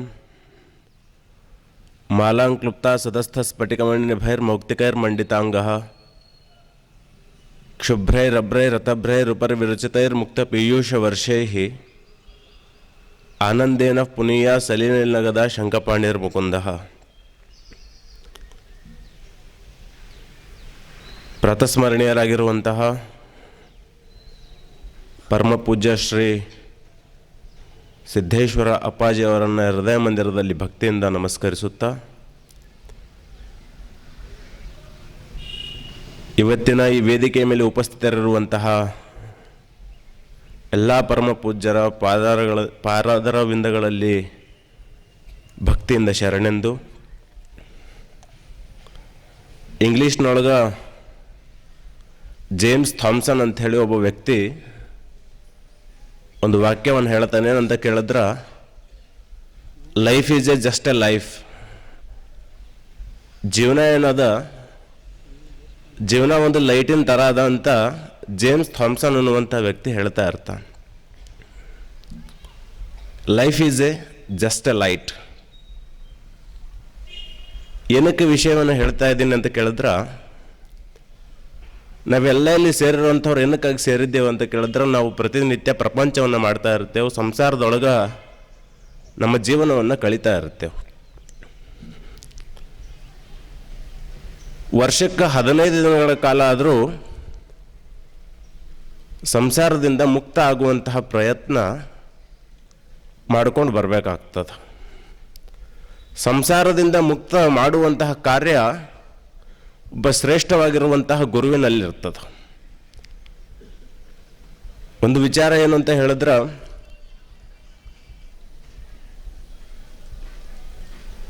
ಬ್ರಹ್ಮಸೂತ್ರದೊಳಗೆ ಒಂದು ವಾಕ್ಯ ಬರ್ತದೆ, ಅಥಾತೋ ಬ್ರಹ್ಮ ಜಿಜ್ಞಾಸ. ಅಥಾತೋ ಬ್ರಹ್ಮ ಜಿಜ್ಞಾಸ ಬ್ರಹ್ಮನನ್ನು ನಾನು ಯಾರದನ್ನು ಎನ್ನುವಂತಹ ತಿಳಿದುಕೊಳ್ಳುವಂತಹ ವಿಷಯ, ಬ್ರಹ್ಮ ಯಾರದನ್ನುವಂತಹ ತಿಳಿದುಕೊಳ್ಳುವಂತಹ ವಿಷಯ ಅಥಾತೋ ಬ್ರಹ್ಮ ಜಿಜ್ಞಾಸ. यहाँ पर क्या पता चलता है कि ब्रह्म का सत्ता क्या है, ब्रह्म कौन है, हम कहाँ है, हम क्या कर रहा है, ये सब जानने के लिए ಅಥಾತೋ ಬ್ರಹ್ಮ ಜಿಜ್ಞಾಸ ಅನ್ನುವಂತಹ ವಾಕ್ಯವನ್ನು ಹೇಳ್ಕೊಂಡು ಬರ್ತಾ ಇರ್ತಾರ. 4 ವೇದಗಳದಾವ. ವೇದಗಳಲ್ಲಿ ವೇದಕ್ಕೆ ಒಂದೊಂದು ಮಹಾವಾಕ್ಯಗಳದಾವ. ಅಹಂ ಬ್ರಹ್ಮಾಸ್ಮಿ ಅನ್ನುವಂತಹ ವಾಕ್ಯ ಅದ. ಅಹಂ ಬ್ರಹ್ಮಾಸ್ಮಿ ಅನ್ನುವಂತಹ ವಾಕ್ಯದಿಂದ ಏನು ತಿಳಿತದಂದ್ರೆ, ಆ ಬ್ರಹ್ಮನ ಸ್ವರೂಪವೇ ನಾನು ಅದೀನಿ ಅನ್ನುವಂತಹ ವಿಚಾರ ಅಹಂ ಬ್ರಹ್ಮಾಸ್ಮಿ ಅನ್ನುವಂತಹ ವಾಕ್ಯದಿಂದ, ಮಹಾವಾಕ್ಯದಿಂದ ನಮಗೆ ತಿಳಿತಾ ಇರ್ತದೆ. ಒಂದು ವಿಚಾರ, ಸಿದ್ದೇಶ್ವರಪ್ಪವರು ಪ್ರಕೃತಿಯನ್ನು ಪ್ರೀತಿಸ್ತಾ ಇದ್ರು. ಯಾವಾಗಲೂ ಪ್ರಕೃತಿಯನ್ನು ಪ್ರೀತಿಸ್ತಾ ಇರುವಂತಹ ವ್ಯಕ್ತಿ ಸಿದ್ದೇಶ್ವರಪ್ಪವರಾಗಿದ್ದರು. ಅವರು ನಡೆದಿರುವಂತಹ ಹಾದಿಯೊಳಗೆ ಇವತ್ತಿನ ದಿನ ಅಮೃತಾನಂದ ಅಪ್ಪಾಜಿಯವರು ನಡೆದುಕೊಂಡು ಬರ್ತಾ ಇದ್ದಾರೆ. ಒಂದು ಹೆಮ್ಮೆ ಆಗ್ತಾ ಇರುವಂಥ ವಿಚಾರ ಏನು ಅಂತ ಕೇಳಿದ್ರೆ, ಪ್ರಕೃತಿಯನ್ನು ಪ್ರೀತಿಸ್ತಾ ಇರುವಂತಹ ವ್ಯಕ್ತಿ ದೇಹದ ಮೇಲಿನ ವಿಚಾರವನ್ನು, ದೇಹದ ಮೇಲಿನ ಆಸಕ್ತಿಯನ್ನು ದೂರ ಮಾಡ್ತಾ ಇರ್ತಾನೆ ಯಾವಾಗಲೂ. ಇವತ್ತಿನ ದಿನ ಸಿದ್ದೇಶ್ವರ ಅಪ್ಪವ್ರು ನಮ್ಮ ಜೊತೆಗಿಲ್ಲ ಅನ್ನುವಂತಹ ವಿಚಾರ ಅಲ್ಲ. ಇವತ್ತಿನ ದಿನ ಸಿದ್ದೇಶ್ವರ ಅಪ್ಪವ್ರು ನಮ್ಮನ್ನು ಎಲ್ಲರನ್ನ ನೋಡ್ತಾ ಇದ್ದಾರೆ. ಯಾವ ರೀತಿ ಅಂತ ಕೇಳಿದ್ರೆ, ಗಿಡ ಮರಗಳಿಂದ, ಹಕ್ಕಿಗಳಿಂದ, ಪ್ರಾಣಿ ಪಕ್ಷಾದಿಗಳಿಂದ ನಮ್ಮೆಲ್ಲರನ್ನ ನೋಡ್ತಾ ಇದ್ದಾರೆ. ಅಂಥ ಮಹಾತ್ಮರು ನಮ್ಮನ್ನೆಲ್ಲ ಬಿಟ್ಟು ಎಲ್ಲಿ ಹೋಗಿಲ್ಲ, ನಮ್ಮೆಲ್ಲರ ಒಳಗೆ ಅದರ ಅನ್ನುವಂಥ ವಿಚಾರ ಇವತ್ತಿನ ಈ ಸಭೆಯ ಮೂಲಕ ತಿಳಿಸ್ತಾ ಇದ್ದೀನಿ. ಸಿದ್ದೇಶ್ವರಪ್ಪವರು ಯಾವಾಗಲೂ ಹೇಳ್ತಾ ಇರ್ತಾರೆ ಅಂತ ಕೇಳಿದ್ರೆ, ನಮ್ಮನ್ನು ನಾವು ಯಾರು ಅನ್ನುವಂಥ ತಿಳಿಬೇಕಾಗಿದ್ರೆ ಪ್ರವಚನಗಳನ್ನು, ಆಧ್ಯಾತ್ಮದ ಚಿಂತನೆಯಾಗುವಂತಹ ಕಾರ್ಯಕ್ರಮಗಳದೊಳಗೆ ನಾವು ಯಾವತ್ತು ಪಾಲ್ಗೊಳ್ತೇವೋ ಅವತ್ತಿನ ದಿನ ನಾವು ಯಾರು ಅನ್ನುವಂತಹ ವಿಚಾರವನ್ನು ನಾವು ತಿಳಿದುಕೊಳ್ಳೋದಕ್ಕೆ ಸಾಧ್ಯ ಅದ. ಮುಂದಿನ 15 ದಿನಗಳ ಕಾಲ ಇಲ್ಲಿ ಏನು ಕಾರ್ಯಕ್ರಮ ಆಗ್ತಾ ಅದ, ತಾವೆಲ್ಲರೂ ಈ ಕಾರ್ಯಕ್ರಮದೊಳಗೆ ಭಾಗವಹಿಸಿ ವರ್ಷದೊಳಗೆ 365 ದಿನಗಳದಾವ. ಆ 365 ದಿನದೊಳಗೆ ಕೇವಲ 15 ದಿನಗಳಿಂದ ಮುಕ್ತರಾಗೋದಕ್ಕೆ ಸಾಧ್ಯ ಇದ್ರೆ, ಕೇವಲ ಈ ಪುರಾಣ, ಈ ಪ್ರವಚನದಿಂದ ನಾವು ಮುಕ್ತರಾಗೋದಕ್ಕೆ ಸಾಧ್ಯ ಅನ್ನುವಂತಹ ವಿಚಾರವನ್ನು ಇವತ್ತಿನ ಈ ಸಂದರ್ಭದ ಮೂಲಕ ವ್ಯಕ್ತಪಡಿಸ್ಕೊಳ್ತಾ, ಒಂದು ವಿಚಾರ ಮೊದಲಿಗೆ ಹೇಳೋದೇನಂತ ಕೇಳಿದ್ರೆ, life is A just A life. ಯಾವ ರೀತಿ ಅಂತ ಕೇಳಿದ್ರೆ, ರಾಮಾಯಣದೊಳಗೆ ಒಂದು ಕತೆ ಬರ್ತಾ ಇರ್ತದೆ. ರಾವಣನ ಮಗ ಇಂದ್ರಜಿತ್ತ ಒಂದು ದಿನ ರಾಮನ ವಿರುದ್ಧ ಯುದ್ಧ ಮಾಡೋದಕ್ಕೆ ಹೋಗ್ತಾ ಇರುವಂತಹ ಸಂದರ್ಭದೊಳಗೆ, ಆ ಯುದ್ಧ ಮಾಡೋದಕ್ಕೆ ಹೋಗಿರುವಂತಹ ಇಂದ್ರಜಿತ್ತ ಬಹಳ ಕ್ಷಾತ್ರ ತೇಜಸ್ಸನಾಗಿ ಯುದ್ಧವನ್ನು ಮಾಡ್ತಾ ಇರ್ತಾನೆ. ರಾಮ ಒಂದು ಬಾಣವನ್ನು ಬಿಡ್ತಾ ಇರ್ತಾನೆ. ಆ ಬಾಣ ಬಿಟ್ಟಂತಹ ರಾಮ, ಆ ಬಾಣ ಬಂದು ಇಂದ್ರಜಿತ್ತನಿಗೆ ಮುಟ್ಟಬೇಕಾಗಿರ್ತದ. ಅಂಥ ಸಂದರ್ಭದೊಳಗೆ ಯಮ ಪ್ರತ್ಯಕ್ಷ ಆಗ್ತಾನೆ. ಯಮ ಪ್ರತ್ಯಕ್ಷ ಆಗಿ ಯಮ ಮತ್ತು ಇಂದ್ರಜಿತ್ತನ ಸಂವಾದ ಆಗ್ತದ. ಇಂದ್ರಜಿತ್ತ ಮತ್ತು ಯಮನ ಸಂವಾದ ಆಗ್ತಾ ಇರುವಂತಹ ಸಂದರ್ಭದೊಳಗೆ ಇಂದ್ರಜಿತ್ ಕೇಳ್ತಾನ, ಜೀವನ ಅಂದ್ರೆ ಏನು, ಸಾವು ಅಂದ್ರೆ ಏನು? ಜೀವನ ಅಂದ್ರೇನು, ಸಾವು ಅಂದ್ರೆ ಏನು ಅಂತ ಇಂದ್ರಜಿತ್ ಯಮನಿಗೆ ಕೇಳ್ತಾ ಇರಬೇಕಾದ್ರೆ, ಯಮ ಒಂದು ಮಾತು ಹೇಳ್ತಾನೆ. ಏನಂತ ಕೇಳಿದ್ರೆ, ಸಾವಂದ್ರ ಅಂಜಬೇಕಾಗಿಲ್ಲ. ಸಾವು ಅನ್ನುವಂಥದ್ದಕ್ಕೆ ನಮಗೆಲ್ಲರಿಗೂ ಸಾವು ಬರ್ತಾ ಅದ. ಇವತ್ತಿನ ದಿನ ಹುಟ್ಟಿರುವಂತಹ ಪ್ರಪಂಚದ ಮೇಲೆ ಯಾವುದೇ ಒಂದು ಪಕ್ಷಿ ಆಗಿರಲಿ, ಪ್ರಾಣಿ ಆಗಿರಲಿ, ಮನುಷ್ಯನಾಗಿರಲಿ, ಯಾರಿಗಾದರೂ ಕೂಡ ಒಂದಲ್ಲ ಒಂದು ದಿನ ಇಲ್ಲಿಂದ ಅಂತ್ಯ ಅದ. ಈ ಏನು ಜೀವನ ಅದ, ಸಾವು ಯಾರಿಗೆ ಬರ್ತದ? ಸಾವು ಅಂದ್ರೆ ಅಂಜಬೇಕಾಗಿರುವಂತಹ ಅವಶ್ಯಕತೆ ಇಲ್ಲ ಇಂದ್ರಜಿತ್ತ. ಸಾವೇನದ, ಇದು ಹೊಸ ಜೀವನದ ಶುರು ಅದ ಅಂತ ಇಂದ್ರಜಿತ್ತನಿಗೆ ಯಮ ಬೋಧನೆಯನ್ನು ಮಾಡ್ತಾ ಇರ್ತಾನೆ. ನಾವೆಲ್ಲರೂ ತಿಳಿದುಕೊಳ್ಬೇಕಾಗಿರೋದು ಏನಂತ ಕೇಳಿದ್ರೆ, ಸಾಮಾನ್ಯವಾಗಿ ಆಗಲೇ ಹೇಳ್ತಾ ಇದ್ರು ಅಪ್ಪಾಜಿಯವರು, ಪ್ರಪಂಚವನ್ನು ಮಾಡ್ತಾ ಇರುವಂತಹ ನಾವು ಸಾವು ಸಮೀಪ ಬಂದಾಗ ಅಂಜಿಕೆ ಬರ್ತಾ ಇರ್ತದ. ಸಾವು ಸಮೀಪ ಬಂದಾಗ ಅಂಜುವಂತಹ ನಾವು ಆ ಸಾವೇ ಅಂತಿಮವಾಗಿರೋದಿಲ್ಲ. ಮುಂದಿನ ದಿನಮಾನದಲ್ಲಿ ಹೊಸ ಜೀವನದ ಶುರುವಾತ ಆಗ್ತಾ ಇರ್ತದನ್ನುವಂತಹ ವಿಚಾರ ಇಂದ್ರಜಿತ್ತನಿಗೆ ಯಮ ತಿಳಿಸ್ತಾ ಇರ್ತಾನೆ. ಇವತ್ತಿನ ದಿನ ಸಿದ್ದೇಶ್ವರ ಅಪ್ಪಾಜಿಯವರು ಪ್ರಕೃತಿಯನ್ನು ಪ್ರೀತಿಸ್ತಾ ಇರುವಂತಹ ಆ ಮಹಾತ್ಮರು ನಮ್ಮೆಲ್ಲರ ಜೊತೆಗೆ ಅದರ ಅನ್ನುವಂತಹ ವಿಚಾರವನ್ನು ಈ ವೇದಿಕೆಯ ಮೂಲಕ ತಮಗೆಲ್ಲರಿಗೂ ಹಂಚಿಕೊಳ್ತಾ, ನಮ್ಮೆಲ್ಲರ ಮೇಲೆ ಅವರ ಆಶೀರ್ವಾದ ಸದಾಕಾಲ ಇರ್ತದನ್ನುವಂತಹ ವಿಚಾರವನ್ನು ಈ ಸಂದರ್ಭದಲ್ಲಿ ತಿಳಿಸುತ್ತಾ ನನ್ನೆರಡು ಮಾತುಗಳನ್ನು ಮುಗಿಸ್ತಾ ಇದ್ದೇನೆ. ಶುಭಂ ಭೂಯಾತ್. ಯಾಮಾಂ ಸರ್ವಲೋಕಾನಾಂ ಪ್ರಕೃತಿಂ ಶಾಸ್ತ್ರಪಾರಗಃ ಧರ್ಮಚಾರಣಿ ಶಂಭು ಪರಮಾಮಿ ಪರಾಂ ಶಿವ. ಪ್ರಥಮತಃ ಜಗದಾದಿ ಜಗದ್ಗುರು ರೇಣುಕಾದಿ ಪಂಚಾಚಾರ್ಯರನ್ನು, ಮಹಾಂತರನ್ನು, ಸಂತರನ್ನು, ಬಸವಾದಿ ಪ್ರಮತ್ತರನ್ನು,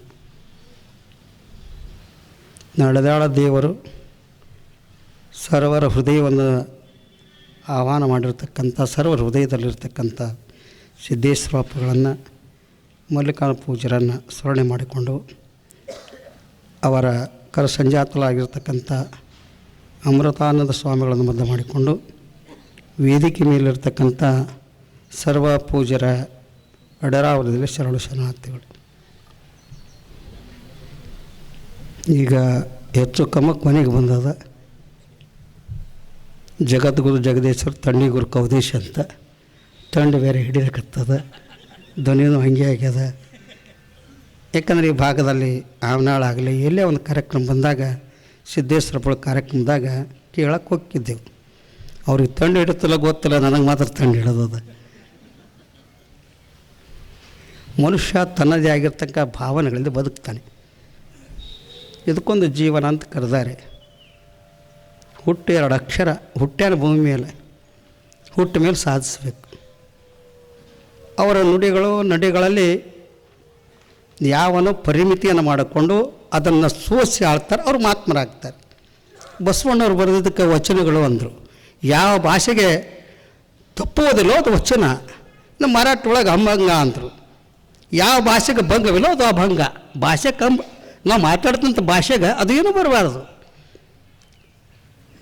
ಅವರನ್ನು ಒಡನಾಡಿದವರು ನೋಡಿದಾಗ ಬಸವಣ್ಣದವರು ಒಂದು ಮಾತು ಹೇಳ್ತಾರೆ, ಕಳಬೇಡ, ಕೊಲಬೇಡ, ಹುಸಿಯ ನುಡಿಯಲಬೇಡ. ಇವೆಲ್ಲ ತತ್ವಗಳು ಸಿದ್ದೇಶ್ವರಪ್ಪಗಳಿಗೆ ಗಡುಗೊತ್ತು ಅಂತ ನನಗನ್ನಿಸ್ತದೆ. ಒಂದೊಂದೇ ಅರ್ಥ ಮಾಡ್ಕೊತ ಹೋಗ್ಬೇಕವ್ರನ್ನ. ಕಳಬೇಡ, ಎಲ್ಲಕ್ಕಿಂತ ಮೊದಲು ಯಾವುದು ಅಂದ್ರೆ ಕಳವು ಮಾಡೋದು ದೊಡ್ಡ ಪಾಪದು. ಕಳಬೇಡ ಅಂದರೆ ಕಳಬೇಡ, ಕಳವು ಮಾಡಬೇಡ. ಏನನ್ನ ಕಳವು ಮಾಡಬೇಡ?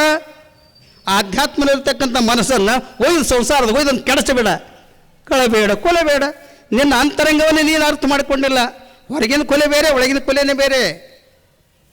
ಜೀವನನೇ ಬೇರೆ, ಉಪಜೀವನನೇ ಬೇರೆ. ಜೀವನ ಉಪಜೀವನ ಅಂತ 2 ಅದಾವು.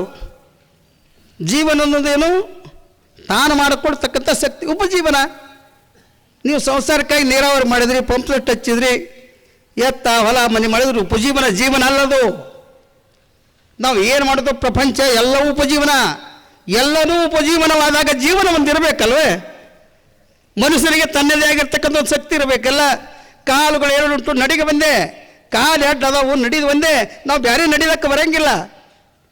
ಕೈಗಳು ತಿನ್ನುವ ಬಾಯಿ ಒಂದೇ. 2 ಕೈದು ದುಡಿರಿ, ಬಾಯಿಲೇ ತಿನ್ನಬೇಕು, ಮತ್ತೊಂದು ತಿನ್ನಕ್ಕೆ ಬರೋಂಗಿಲ್ಲ. ಕಿವಿಗಳು 2, ಶಬ್ದ ಒಂದೇ. 2 ಕಿವಿ ಅದಾವೆ, ಇದೊಂದು ಕಿವಿ ಬೇರೆ ಕೇಳಂಗಿಲ್ಲ, ಇದೊಂದು ಬೇರೆ ಕೇಳಂಗಿಲ್ಲ. ಒಂದೇ ಶಬ್ದ ಹೆಂಗೆ ಕೇಳ್ತದೋ? ನೇತ್ರಗಳು ನಡಿಗೆ ಒಂದೇ. 2 ನೇತ್ರದ ಬೇರೆ ಕಡೆ ನೋಡಂಗಿಲ್ಲ, ಒಂದೊಂದು ನೋಟ. ಹಾಗೆ ಅಂತರಂಗದ ಅರಿವು, ಬಹಿರಂಗದ ಕ್ರಿಯೆ ಒಂದಾಗಿ ಬರೋದಂಗೆ ತನುಸೂತಕ ಮನಸೂತಕ್ಕೆ ಹೋಗ್ತದಂತ ಶಾಸ್ತ್ರ ಹೇಳ್ತದೆ. ಅದಕ್ಕಾಗಿ ಇಂಥ ಪ್ರವಚನ ಟೈಮ್ ಇದ್ರೆ ಭಾಳ ಸುಂದರವಾದಂಥ ಟೈಮ್ಗಳು. ಇದರಲ್ಲಿ ನೀವು ಕೆಲವು ಶಬ್ದ ದೋಷ ಆಗ್ತಾವೆ ಮನುಷ್ಯನಿಗೆ. ಇದಕ್ಕೆ ಶಾಸ್ತ್ರ ಆಗೋ ಸಂಖ್ಯೆಗಳದಾವು, ಇಲ್ಲ ಅಂತ ಅರ್ಥಲ್ಲ. ಅದನ್ನು ಅಳವಡಿಸ್ಕೋಬೇಕು. ಅಳವಡಿಸ್ಕೊಂಡು ವಾದಂಗೆ ಅರ್ಥಕ್ಕದು ಒಮ್ಮೆಲ್ಲೊಮ್ಮೆ ಸಿಗುವ ವಸ್ತು ಇದು ಅಲ್ಲ. ಒಂದಿಂದಾಗ 2 ದಿನದಂಗಲ್ಲ ಎಷ್ಟೋ ಹೇಳ್ತಾರೆ. 84 ಲಕ್ಷ ಜೀವರಾಶಿಗಳನ್ನು ದಾಟಿ ಬಂದು ಮನುಷ್ಯ ಆಗ್ಯಾನಂತ. ಅವ್ರು ತಿಳ್ಕೊತ ಬರೋದು ನಾವು ಅಟ್ಟೆದಾಗದ. ತಿಳಿದದಂದ್ರೆ ಆಗ್ಲಕ್ಕೆ ಬರೋಂಗಿಲ್ಲ, ತಿಳಿದದಂದ್ರೆ ತಿಳಿದೂ ಇಲ್ಲ. ಆದರೆ ನಾವೇನು ಮಾಡ್ತೀವಿ ಅಂತ ಕೇಳಿದ್ರೆ, ಕನ್ನಡಿ ಮುಂದೆ ಹೋಗಿ ನಿಂತಾಗ ನಾವೇನು ಮಾಡ್ತೀವಿ? ಕನ್ನಡಿ ನೋಡ್ತೀವಿ ಅಂತ ತಿಳ್ಕೊ. ಕನ್ನಡಿ ನೋಡೋಂಗಿಲ್ಲ, ನಮ್ಮನ್ನು ನಾವು ನೋಡ್ತೀವಿ. ಈಗ ಇಲ್ಲಿ ಬರುವಾಗ ಮುಖ ಒಂದು ವರ್ಷಕೊಂಡು ವಿಭೂತಿ ಎತ್ಕೊಂಡು ಬರಾಗ ನೀವು ಹೋಗಿ ಎಲ್ಲಿ ನಿಂದಿರ್ತೀರಿ? ಕನ್ನಡಿ ಮುಂದೆ ಇರ್ತೀರಿ. ನೀವೇನಂತ ಯಾರು ಕೇಳಿದಾಗ ಎಲ್ಲಿದೆ? ಕನ್ನಡಿ ಮುಂದೆ. ಕನ್ನಡಿ ಮುಂದಿದ್ರೆ ನಿನಗೆ ಗೊತ್ತಾಗಂಗಿಲ್ಲ, ನಿನ್ನನ್ನು ನೀನು ನೋಡ್ತಿದ್ದಿ, ಕನ್ನಡಿ ನೋಡೋಂಗಿಲ್ಲ. ಹಂಗೆ ನಿನ್ನ ಅಂತರಂಗದಲ್ಲಿ ನೀನು ನೋಡಿದ್ರೆ ಪಾರಮಾರ್ಥವನ್ನು ಗೆಲ್ಲಕ್ಕೆ ಬರ್ತದೆ. ಅದಕ್ಕಾಗಿ ಈ ಪ್ರವಚನ ಅನ್ನತಕ್ಕಂಥದ್ದು ಏನದಲ್ಲ, ಯಾವ ಅಮೃತನ ಸ್ವಾಮಿಗಳನ್ನು ಸಿದ್ದೇಶ್ವರಪ್ಪಗಳು ಅವ್ರು ಏನು ಮಾಡ್ಯಾರ ಅಂದ್ರೆ ತೆರೆದ ಪುಸ್ತಕ ಕೊಟ್ಟಾರ ನಮ್ಮ ಕೈಯಾಗ. ಅದನ್ನು ಉಪಯೋಗ ಮಾಡ್ಕೊಳ್ಳೋದು ನಮ್ಮ ಕರ್ತವ್ಯ. ಈ ಭಾಗದಲ್ಲಿ ಶರಣದ ನಾಡಿನಲ್ಲಿ ಸಾಕಷ್ಟು ಸಂಪತ್ತದ. ಈ ಸಂಪತ್ತನ್ನು ಬಳಕೆ ಮಾಡಿಕೊಂಡು ಪ್ರಕೃತಿಯನ್ನು ಆರಾಧನೆ ಮಾಡಿಕೊಂಡು ನಾವು ಇಂಥ ಅಂತರಂಗ ದೈವವನ್ನು ಹುರ್ಕೋತು ಬಂದುಬಿಟ್ರೆ ಆ ಮನುಷ್ಯನಿಗೆ ಜ್ಞಾನ ಆಗ್ತದೆ. ಆ ಜ್ಞಾನವನ್ನು ಪ್ರತಿಪಾದನೆ. ಯಾಕಂದ್ರೆ ಅಪ್ಪವರು ಸಾಮಾನ್ಯ ಬಂದು ಹೋದವರಲ್ಲಿ ಎಲ್ಲರೂ ಹಂಗೆ ಬಂದವರು ಅಲ್ಲ. ಅವರು ಅವರು ಎಲ್ಲರನ್ನ ಕಂಡು ಎಲ್ಲರನ್ನ ಒಳಗಾಡಿಕೊಂಡು ತನ್ನದೇ ಆದಂಥ ತತ್ವವನ್ನು ಭೂಮಿ ಬಿಟ್ಟೋದಂಥ ಸಿದ್ದೇಶ್ವರಪ್ಪಗಳು ಎಲ್ಲರಂಗೆ ಬಂದರೆ ಅವರು. ಆದರೆ ಎಲ್ಲ ರಂಗುಳಿಲಿ ಹೆಂಗಾಗಿತ್ತು ಅಂತ ಕೇಳಿದರೆ, ಒಬ್ಬ ರಾಜ ಬಾಯಿ ಊರವ್ರಿಗೊಂದು ಹಾಳು ಬಾವಿ ಇತ್ತು, ಅಜ್ಜ ಮುತ್ತಜ್ಜರು ಹೊಡೆದಂಥ ಬಾಯಿ. ಆ ಬಾಯಿ ನೋಡ್ಕೋತ ಹೊಂಟ ಹೋದಾಗ ಆ ಬಾಯಿ ಒಳಗೆ ಏನಾಗಿತ್ತು ಅಂತ ಕೇಳಿದರೆ, ಹುಳ ಹುಪ್ಪಟೆಲ್ಲ ತುಂಬಿದ್ದು, ಎಲ್ಲ ಬಾಯಿ ಚಲೋ ಇದ್ದು ಈ ಬಾಯಿ ಹೊಲಸದ ಅಂತ ತಿಳ್ಕೊಂಡು ರಾಜ ವಿಚಾರ ಮಾಡಿದ್ನಂತೆ. ಏನಪ್ಪ ಇಂಥ ಹೊಲಸು ಬಾಯಿ ಅದ, ಈ ಬಾಯಿ ಒಳಗೆ ಹಾವು ಅದಾವು, ಚೀಳದಾವು, ಮೊಸಳೆ ಅದಾವು, ಎಲ್ಲ ಅದಾವು, ಇಂಥ ಬಾಯಿ ಒಳಗೆ ಇಳಿಯೋರು ಯಾರು ಅದಾರ, ಅದಕ್ಕಾಗಿ ಇಂಥ ಬಾಯಾಗಿ ಯಾವ ಎಳೆದು ಬರ್ತಾ ನಾವು ಬಹುಮಾನ ಕೊಡ್ತೀನಿ ಅಂತ ಬರೆದಂಥ ಪತ್ರ. ಮಂತ್ರಿಗಳೆಲ್ಲ ಕಡೆ ಹೋದ್ರಂತ, ಹೋಗಿ ಇಳಿದ್ರಂತ, ಹಿಂಗಾದ ಅಂದಾಗ ಅವ್ರು ಬಂದರು, ಇವ್ರು ಬಂದು, ಏನು ದೊಡ್ಡಾಗದ ಬಾಯಾಗಿ ಇಳಿದು, ಏನು ದೊಡ್ಡಾಗದ, ನೀರು ಇರ್ತಾವೆ, ಭಾಳದಿಂದ ಬಾಯಿ ಅದ, ತಲೆ ಮಟ್ಟ ಒಂದು 15-20 ಫುಟ್ ನೀರು ಹೋಗ್ಬೇಕು, ಗಪ್ಪ ನಿಳ್ದು ಒಳಗೆ ಬಂದಿರುತ್ತೆ, ನಮಗೆ ರಾಜಕೀಯ ಸಿಗ್ತದೆ ಅಂತ ತಿಳ್ಕೊಂಡು ಬಂದು ನಿಂತರು ಎಲ್ಲರೂ ಬಾಯಿ ದಂಡ್ಯಾಗ ಬಂದು ಎಲ್ಲೋ ಕಡೆ ದಿಟ್ಟಿಸ್ ನೋಡ್ಲಕತ್ತಾಗ ಯಾವಾಗ ಒಂದು ಮ್ಯಾಲೆ ಎತ್ತಿತ್ತು, ಒಂದು ಮೊಸಳೆ ಇರ್ತಿತ್ತು, ಅದು ಭಯಗೊಂಡು ಎಲ್ಲರೂ ಹಿಂದೆ ನಿಂತಾಗ ನಮ್ಮಂಥವ್ರು ಒಬ್ಬ ಇಬ್ಬರು ಒಂದು ಮೊಳೆ ಇರ್ತಾವೆ, ನಿಂತಿರ್ತಾವೆ ದಂಡ್ಯಾಗ, ಅಂಥವು ಇರ್ತಾವೆ, ಊರೊಳಗೆ ಇರಂಗಿಲ್ಲ ಅಂತಲ್ಲ. ಅವ ನಿಂತಿದ್ದ, ಹಿಂದೊಬ್ಬ ಇದ್ದ ಬೆರಿಕೆ ಮನುಷ್ಯ, ನಮ್ಮ ಬಸವ ಸ್ವಾಮಿಗಳಂಥವ್ರು ಬಂದು ಗಪ್ಪನ ಹಿಡ್ಕೊಂಡು ನುಗ್ಸಿಕೊಟ್ಟು ಬಾಯಾಗ ಬಿದ್ದ. ಯಾವಾಗ ಬಾಯಾಗ ಬಿದ್ದ, ಅವು ಹಾವ ಚೀಳಕ್ಕೆ ಕಡಿಬಾರ್ದು ಅಥವಾ ತಮ್ಮ ಬಿದ್ದ ಮೇಲೆ ಬರ್ಬೇಕಲ್ರಿ, ಅಡಾಡಿ ಮಾಡಿ ಮ್ಯಾಲೆ ಬಂದ, ಅವ್ನ ಕೈ ಹಿಡಿದು ಮ್ಯಾಲೆ ತೊಗೊಂಡ್ರು. ಅವರೆಲ್ಲ ಕೂತವ್ರು ಅಂದ್ರೆ, ಏನು ಶಾಣೆದಾನ್ರಿ ಮನುಷ್ಯ, ಇಂಥ ಬಾಯಿ ಒಳಗೆ ಹಿಡಿದು ಬಂದ, ಭಾಳ ಚಲೋ ಅದಂತ ತಿಳ್ಕೊಂಡು ಅವ್ನು ಕುರ್ಚಿ ಹಾಕಿ ಕುಂದಿರ್ಸಿದ್ರು. ಅವ್ನು ಕೇಳಿದ್ರಂತೆ, ನಿನಗೇನು ಬೇಕು ಹೇಳಿ, ರಾಜ ಎಲ್ಲ ಕೊಡ್ತೀನಿ ಅಂದಾಗ ಅವ ಹೇಳ್ದ, ನನಗೇನು ಬೇಡ ನನಗಂದ. ಏನು ಹೊಲ ಬೇಕು ಬೇಡ, ಮನೆ ಬೇಕು ಬೇಡ, ಅಲ್ರಿ ಇವಾಗ 18 ವರ್ಷ ಮ್ಯಾಲ 20 ವರ್ಷ ಮ್ಯಾಲಾಗ್ಯಾವ, ಈಗ ಒಂದು ಹೆಣ್ಣು ಕೊಡ್ರಿ ಬೇಡ ಅದು. ಮತ್ತೊಬ್ಬ ಮಗ್ಗದಾಗ ಇದನ್ನು ಸಿಟ್ಟು ಬತ್ತವ, ಎಲ್ಲನೂ ಬೇಡ ಅಂತ ಏನ್ರ ಬೇಕಾಗ್ಯದಲ್ಲ ನಿನಗಂದವ. ಇವ ಹೇಳ್ದ, ನನಗೆ ಯಾವ ನುಕ್ಷಣವ ಬೇಕು ಅಂತ. ಸಿದ್ದೇಶ್ವರಪ್ಪಗಳು ಏನು ಕೇಳಿದ್ರು ಅಂತ ಕೇಳಿದ್ರೆ, ನಮ್ಮ ಪ್ರಪಂಚದ ಯಾವ ಮಗನ ಅವ ಬಂದು ನಾ ಬರ್ತೀನಿ ಮ್ಯಾಲ ಅನ್ನಂಗೆ. ಅಂಥ ಆಧ್ಯಾತ್ಮ ಜೀವಿ, ಅಂಥ ವ್ಯಕ್ತಿ ಸಿಗೋದು ಕಠಿಣ. ಅಂಥದ್ದು ಪಡೆದಂಥವ್ರು ನಾವೆಲ್ಲ ಧನ್ಯರು. ಅದು ಮೇಲಾಗಿ ನಮ್ಮ ಭಾಗಕ್ಕೆ ಪ್ರತಿಯೊಂದು ಹೋಗ್ಲಾರ ಹಳ್ಳಿಗಳಿಲ್ಲ. ಇದಕ್ಕೆ ನಮ್ಮ ತದ್ದೇವಾಡಿ ಚಂದ್ರಶೇಖರ ಬಹಳ ಸುಂದರವಂತ ಮಾತು ಹೇಳಿದ್ರು ಅವರು. ಬ್ರಹ್ಮಜ್ಞಾನ ಅಂತ, ಬ್ರಹ್ಮನನ್ನು ಅರಿಯುವುದು ಅಂತ. ನೀವು ಗೊತ್ತಿಲ್ಲ, ನನಗೆ ಸ್ವಲ್ಪ ಗೊತ್ತದೆ. ಸಿದ್ದೇಶ್ವರಪ್ಪಗಳ ಗುರುಗಳು ಮಲ್ಲಿಕಾರ್ಜುನ ಸ್ವಾಮಿಗಳ ಗುರುಗಳು ಶಿವಾನಂದ ಸ್ವಾಮಿಗಳು ಗದಗ ಸುತ್ತಮುತ್ತ ಪ್ರವಚನ. ಆಗಿನ ಕಾಲದಾಗ ಮೈಕ ಹಿಂಗೆ ಹವಾಮಾನ ಇರಲಿಲ್ಲ. ಆ ಟೈಮ್ದಾಗ ಡ್ಯೂಟಿಗೆ ಹಚ್ಚೋದು, ಎಲ್ಲರಲ್ಲಿ ಒಂದು ಗ್ಯಾಸ್ ಹೊಡೆದು ಪ್ರವಚನ ಮಾಡ್ತಾರೆ. ಅವರು ಕೂಡ ಸಾಯಂಕಾಲ ಮಾಡ್ತಿದ್ರು ಹೆಚ್ಚಾಗಿ. ನಡೀತಂಥ ಸಮಯದಲ್ಲಿ ಅದು ಒಂದು ಗದಿಗೆ ಹತ್ರ ಒಂದು ಹಳ್ಳಿ, ಅದು ಹಳ್ಳಿ ಹೆಸರು ಗೊತ್ತಿಲ್ಲ, ಆ ಪುರಾಣದಾಗ ಬಂದದ್ದು, ಅದನ್ನು ನನಗದು ನೆನಪುಳಿದಿಲ್ಲ. ಎಲ್ಲರೂ ಬಂದು ಆ ಪ್ರವಚನಕ್ಕೆ ಬರ್ತಿದ್ರು. ಆ ಊರಾಗೊಬ್ಬ ಭಾಳ ಅಡಮುಟ್ಟ ಮನುಷ್ಯ ಇದ್ದ, ಹೆಬ್ಬಳ್ಳಿ. ಭಾಳ ಅಡಮುಟ್ಟ ಮನುಷ್ಯ, ಹನುಮಂತಪ್ಪ ಅಂತ, ಭಾಳ ಅಡಮುಟ್ಟ ಮನುಷ್ಯ. ಅವ ಕಳ್ಳ, ಸುಳ್ಳ, ಮೋಸ, ವಂಚಕಾರ ಎಲ್ಲ ಗುಣ ಅವನ ಬಳಿ ಇದ್ದು. ಎಲ್ಲ ಅವನ ಗುಣ ಮೇಲೆ ಇದ್ದಾಗ ಈ ಪ್ರವಚನಕ್ಕೆ ಏನು ಬರ್ತಿದ್ರು, ಹಿಂದಿನ ಮನೆ ಎಲ್ಲ ಕಳವು ಮಾಡೋದು, ಯಾರ ಸಂಗಡ ಜಗಳ ತೆಗೆದು ಮಾಡ್ತಿದ್ದ. ಅವ ಕೇಳಿ ಇಟ್ಟು ಮಾಡಿದ್ರು. ನನಗೆ ವಿಚಾರ ಮಾಡಲ್ರಿ ಊರನವರು. ಅದಕ್ಕೊಂದು ಪ್ರವಚನಕ್ಕೆ ಹೋಗ್ಬೇಕಂತ ಹಿಂದೆ ಬಂದು ನಿಂತ ಮೇಲೆ ಇವರೆಲ್ಲ ಪ್ರವಚನ ಮುಗಿದ ಮೇಲೆ ಅವ್ರ ಹತ್ರ ಗುರುಗಳ ಹತ್ರ ಬಂದು ನಮಸ್ಕಾರ ಮಾಡ, ನಾನು ಹನುಮಂತ್ರಿ, ಹೌದಪ್ಪ ನಾ ಕಳವು ಮಾಡ್ತೀನಿ, ಹೌದಪ್ಪ ಗುರುಗಳು ಹಿಂಗೆ ಅಂದ್ರೆ ಅವರು ಅಂದಾಗ. ಆಮೇಲೆ ಅವ್ರು ಅಂದರು, ಇದು ಎಷ್ಟ ಮಾಡ್ತೀರಿ, ಇಷ್ಟೆಲ್ಲ ಜನ ಬರ್ತದಲ್ಲ, ನಾ ಎಷ್ಟು ಮಾಡಿದ್ರು ನಾನು ಹೊಳ್ಳಿ ನೋಡಲ್ರು, ನಿನಗೆ ಯಾಕೆ ನೋಡ್ತಾರೆ ಅಂತ ಕೇಳಿದಾಗ ಅವ್ರು ಅಂದರು, ನೋಡಪ್ಪ ಇದು ಪ್ರವಚನ ಅಂತರಂಗದವರು ಅದು ಬರ್ತಾರೆ, ಕೇಳ್ತಾರೆ, ಹೋಗ್ತಾರೆ, ಅವ್ರವ್ರು ಹೇಳಿ ಬರ ಅಂದಮೇಲೆ ಇವ ಅಂದ, ಬೈದ, ಸಿಟ್ಟು ಮಾಡ್ದ, ಏನೇನು ಬೈದ. ಆದ್ರೆ ಗುರುಗಳು ಏನು ಒಲ್ಲಿಲ್ಲ. 1 ದಿನ ಬಂದ, 2 ದಿನ ಬಂದ, 3 ದಿನ ಬಂದ, ಕೂತು ಮೇಲೆ ಆಮೇಲೆ ಹೇಳ್ದ, ಯಪ್ಪ ನಾನು ನಿಮ್ಮ ಕೈಲಿ ದೀಕ್ಷೆ ತಗೊಂಡು ನಾನು ನಿಮ್ಮ ಸೇವಾ ಮಾಡೋಕತ್. ಆಯಿತು ಮಾಡು ಅಂದರು ಅವರು. ಗುರುಗಳ ಮನಸ್ಸು ಹೆಂಗಿರ್ತಲ್ಲ, ಕಳ್ಳ, ಸುಳ್ಳ, ಮೋಸ, ವಂಚಕಾರ ಎಲ್ಲರೂ ಬಂದರೂ ಕೂಡ ಆ ಗುರುಗಳ ಬಳಿ, ಡಾಕ್ಟರ್ ಬಳಿ ಬರೋರು ಯಾರು ರೋಗಿಗಳು, ಗುರುಗಳ ಬಳಿಯವರು ಯಾರು ಅಂತರಂಗದ ದುಃಖ ಆದವರು. ಅದಕ್ಕಾಗಿ ನನಗೆ ಆಗ್ಬೇಕಪ್ಪ, ಒಳ್ಳೇದಾಗಲಿ ಅಂದರು. ಮುಂದೆ ಕೆಲವೊಂದು ದಿನ ಹೋದ ಮೇಲೆ ಅವ ಏನೋ ಯೋಗ ಕೂಡಿ ಬಂದು ಅವ ಸತ್ತ ಮೇಲೆ ಅವ ಏನಾದ ಬ್ರಹ್ಮ ರಾಕ್ಷಸ ಅದ. ಒಬ್ಬ ಹೆಣ್ಣುಮಳ ಮೈಯಾಗ ಬಂದಾಗ ಶಿವನ ಸ್ವಾಮಿಗಳು ಅಲ್ಲೇ ಪ್ರವಚನಕ್ಕಿದ್ರು.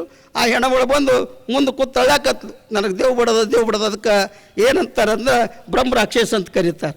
ಆ ಸಮಯದಲ್ಲಿ ಅವರು ದೃಷ್ಟಿಸಿ ನೋಡಿದ್ರು ಗುರುಗಳು, ಶಿವಾನಂದಪ್ಪಗಳು ನೋಡಿದಾಗ ಅವ ಅಂದ, ನೋಡಪ್ಪ ನಾನು ಪೂರ್ತಿ ಆಧ್ಯಾತ್ಮ ಕೇಳಿಲ್ಲ, ನನಗೆ ಮುಕ್ತಿ ಸಿಗಲಿಲ್ಲ, ನಾನು ಬ್ರಹ್ಮ ರಾಕ್ಷಸ ಆಗೀನಿ, ಅದಕ್ಕೆ ನಾನು ಮುಕ್ತಿ ಕೊಡಿಯಪ್ಪ ಅಂದಾಗ ಶಿವಾನಂದ ಸ್ವಾಮಿಗಳಂದ್ರಂತೆ, ನೀನು ಕೊಡಬೇಕಾದ್ರೆ ನೀನು ಕೊಡ್ತೀನಿ ಇಲ್ಲ ಅಂತಲ್ಲ, ಹೆಂಗೆ ಆಗಿದ್ದು ಹೆಂಗೆ ಗೊತ್ತಾಗಬೇಕು, ಅದು ತಾನೇ ಕೂಡಿ ಬರ್ತದೆ ನೋಡಿ ನೀನು ಅಂತ ತಿಳ್ಕೊಂಡು ಇಲ್ಲಿ ಪ್ರವಚನ ನಡೀತದ. ಆ ಮರದ ತೊಂಗ್ಯದ ಕೂತು ಕೇಳ್ಕೋತ ಹೋಗು ಅಂದರು. ಕೇಳ್ಕೋತ ಬಂದಾಗ ಆ ಸಮಯದ ಪ್ರವಚನ ಬರ್ತಿದ್ರು, ಎಲ್ಲ ಕೇಳ್ತಿದ್ವು. ಆ ಹೆಣ್ಮಗಳ ಮೈಯನ್ನು ದೇವನು ಹೋಯ್ತು. ಕೆಲವೊಂದು ದಿನ ಆದಮೇಲೆ ಪ್ರವಚನ ಮುಕ್ಕೋತ್ ಬಂದಾಗ ಎಲ್ಲ ಜನರ ಗಿಡತಳ ಹಿಂಗೆ ಗಿಡಗಳು ಎದು ಗಿಡ ತಂಡಕ್ಕೆ ಕೂತಿದ್ರು. ಗಪ್ಪನೆ ಅದು ಟೊಳ್ಳೆ ಮೂಲಕ ಜನರು ಕರ್ಕೊಂಡು ಟೊಳ್ಳೆ ಯಾವಾಗ ಮುರಿದು ಬಿತ್ತು, ನಿನಗೆ ಮುಕ್ತಿ ಆಯಿತು ಅಂತ. ಬ್ರಹ್ಮಜ್ಞಾನ ಆಯಿತು ಅಂತಂದರೆ ಬ್ರಹ್ಮರಾಕ್ಷಸಕ್ಕೆ ಹೋಗ್ತದೆ, ದೇಹದ ಅಜ್ಞಾನ ಯಾಕೆ ಹೋಗಂಗಿಲ್ಲ? ಅರಿವಿನ ಕಣಿ ಇದು. ಇದನ್ನು ಅರ್ಥಗೊಂಡಾಗ ಮಾತ್ರ ಬೆಲೆ ಗೊತ್ತಕ್ಕ.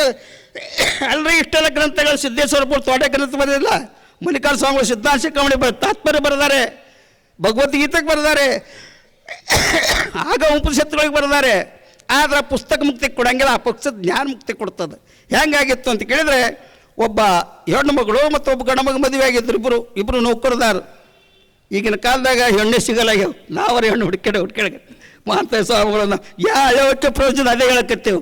ಯಾಕಂದ್ರೆ ಹೆಣ್ಣು ಕುಡಿಯೋರ ಕಮ್ಮಿ ಆಗ್ಯದ, ಹೆಣ್ಣು ತಗೊಳ್ಳೋರು ಭಾಳ ಬಂದಾಗ. ಎಂಥ ಕಾಲ ಬತ್ತು ನೋಡಿ, ಕಾಲ ಪವಿತ್ರದ ಪ್ರಕೃತಿ ಗುಡದಾರ ಬರೋದು. ಉಪ್ಪು ತಿಪ್ಪಿದು ಉಪ್ಪರಿಗೆ ತಿಪ್ಪಕ್ಕದ. ಆದರೆ ಇಂಥ ಸಮಯದಲ್ಲಿ ಅವರಿಬ್ಬರು ಕಲ್ತವ್ರು ಇದ್ರಿಬ್ರು ನೌಕರಿ ಮಾಡ್ತಿದ್ರು. ನೌಕರಿ ಮಾಡೋ ಹೊತ್ತಿನಾಗಿ ಗಂಡಗ ಲೇಟ್ ಆಗೋದಕ್ಕೆ ಮನಗೂ ಚಟ ಇತ್ತು. ಹೇಳ್ತಿ ಲಘು ಹೇಳ್ತಿದ್ಲು. ಆಕಿಗೂ ಪಗಾರ ಇವಂಗೂ ಪಗಾರ. ಆಕೆ ಒಂದು ದಿವ್ಸ ವಿಚಾರ ಮಾಡಿದ್ದು, ನೋಡ್ರಿ ನಾನು ಲಘು ಹೇಳ್ತೀನಿ, ನೀವು ಲಘು ಹೇಳ್ತೀರಿ, ಆದರೆ ಇಬ್ಬರು ಕೂಡ ಕೆಲಸ ಮಾಡೋದು. ಆಯಾ ಕಾಲದ ಇಬ್ಬರು ಕೂಡ ಕೆಲಸ ಮಾಡ್ತಿದ್ರು. ಆ ಸಮಯದಲ್ಲಿ ಗಂಡ ಸ್ವಲ್ಪ ಲೇಟ್ ಮಾಡಿದ್ರು, ಗಂಡ ಹೆಂಡತಿ ಸಸ್ತಿದ್ಲು.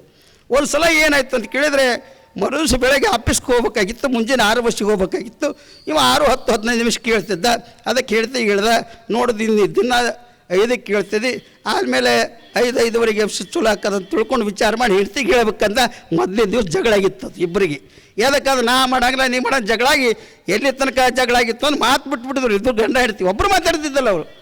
ಆಕೆ ಮುಂದೆ ಅಡುಗೆ ಮಾಡ್ತಂದಿಡಕ್ಕೆ ಉಣಾವ, ನೀರು ಕುಡಿಯೋ ಹೋಗಾವ, ಅವ ಬಂದು ಗಂಗಾಳಿನವ ಒಯ್ದು ತೆಗಿಯಕ್ಕೆ, ತಾನು ಅವ ಕಸ ಹೊಡ್ಯಾವ, ಹೀಗೆಲ್ಲ ನಡೀತು. ಆದ್ರೆ ಒಂದಿನ ಏನಾಯ್ತು ಅಂದ್ರೆ, ಬೆಳಗ್ಗೆದಲ್ಲಿ ಲಘು ಎದ್ದು 6 ಬಸ್ಸಿಗೆ ಹೋಗ್ಬೇಕಾಗಿತ್ತವ. 6 ಬಸ್ಸಿಗೆ ಹೋಗಿ ಹೊತ್ತಿನಾಗ ವಿಚಾರ ಮಾಡ್ದ, ನಾರೇ ಯಾರು ಮೊದಲು ಮಾತಾಡ್ತಾರೆ ಅವ್ರು ಸೋತಂಗೆ ತಿಳ್ಕೊಂಡೆವು, ನಾ ಯಾಕೆ ಮಾತಾಡಲಿ, ಹೇಳ್ತಿ ಕಲ್ತಕ್ಕೆದ ಚೀಟಿ ಬರ್ದಾಕೆ ಮುಂದೆ ಇಟ್ಟವ. ಆಕೆ ಹೀಗೆ ನೋಡ್ದಾಕೆ ಕೇಳಿದ್ಲು, ನೋಡು 30 ವರ್ಷ ಆಯ್ತು ನಾವು ಮದುವೆಯಾಗಿ, ಆದ್ರೆ ಬಾಯಿಲಿ ಹೇಳಕ್ಕೆ ಇವ್ನು ಗಂಟು ಹೋಗ್ತದ, ಚೀಟಿ ಬರೆದಿಟ್ಟ ಅಂದಾಗ ನೋಡಂತ ತಗೋದು ಚೀಟಿ ತೊಗೊಂಡು ತಳಗಿಟ್ಲು. ಮುಂದೆ ಮರುದಿವ್ಸ ನಡೆಸಿನಾಗ ಯಥಾ ಪ್ರಕಾರಕ್ಕೆ 5 ಗಂಟೆಗೆ ಎಚ್ಚರಾಯಿತು.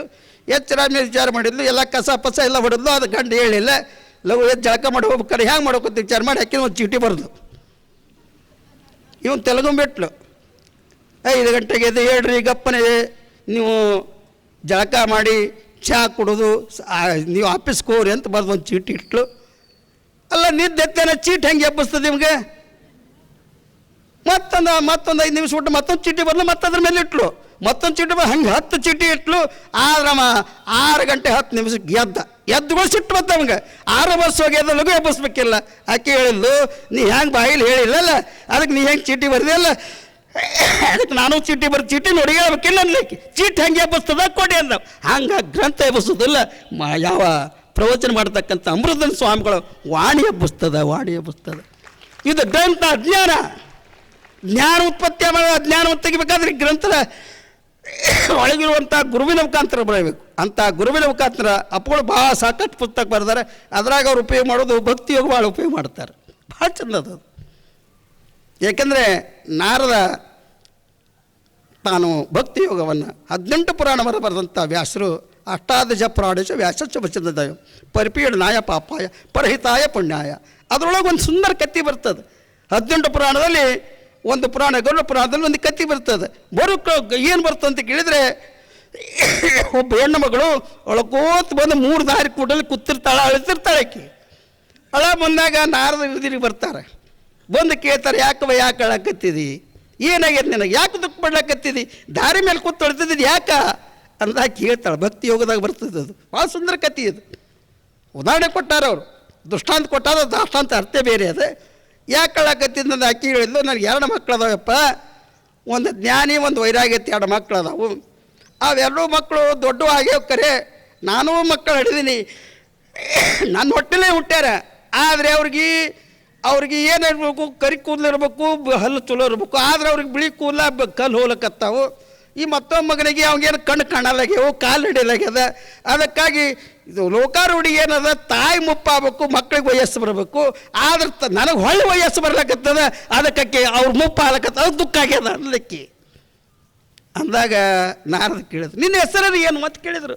ಯಾಕಂದ್ರೆ ನಿನ್ನ ಹೆಸರು, ನನ್ನ ಹೆಸರು ಭಕ್ತಿಯಪ್ಪ ಅಂದು. ನಿನಗೆ ಯಾರು ಮಕ್ಕಳು? ಒಬ್ಬ ಜ್ಞಾನ, ಒಬ್ಬ ವೈರಾಗ್ಯ ಅಂತದಾರ. ಅದಕ್ಕಾಗಿ ಜ್ಞಾನ ಮತ್ತು ವೈರಾಗ್ಯ ಮ್ಯಾಲಿನ ಭಾಗದಾಗ ಅದಾರ. ಆ ಮಕ್ಕಳು ನೋಡ್ಬೇಕಂತ ಹೊಂಟೀನಿ, ಅಲ್ಲಿ ಹ್ಯಾಂಗೆ ಹೋಗಿ ಮುಟ್ಲಿ ನನಗೆ ದುಃಖ ಆಗ್ಲಕ್ಕತ್ತದ ಅಂದ್ಲಿಕ್ಕೆ.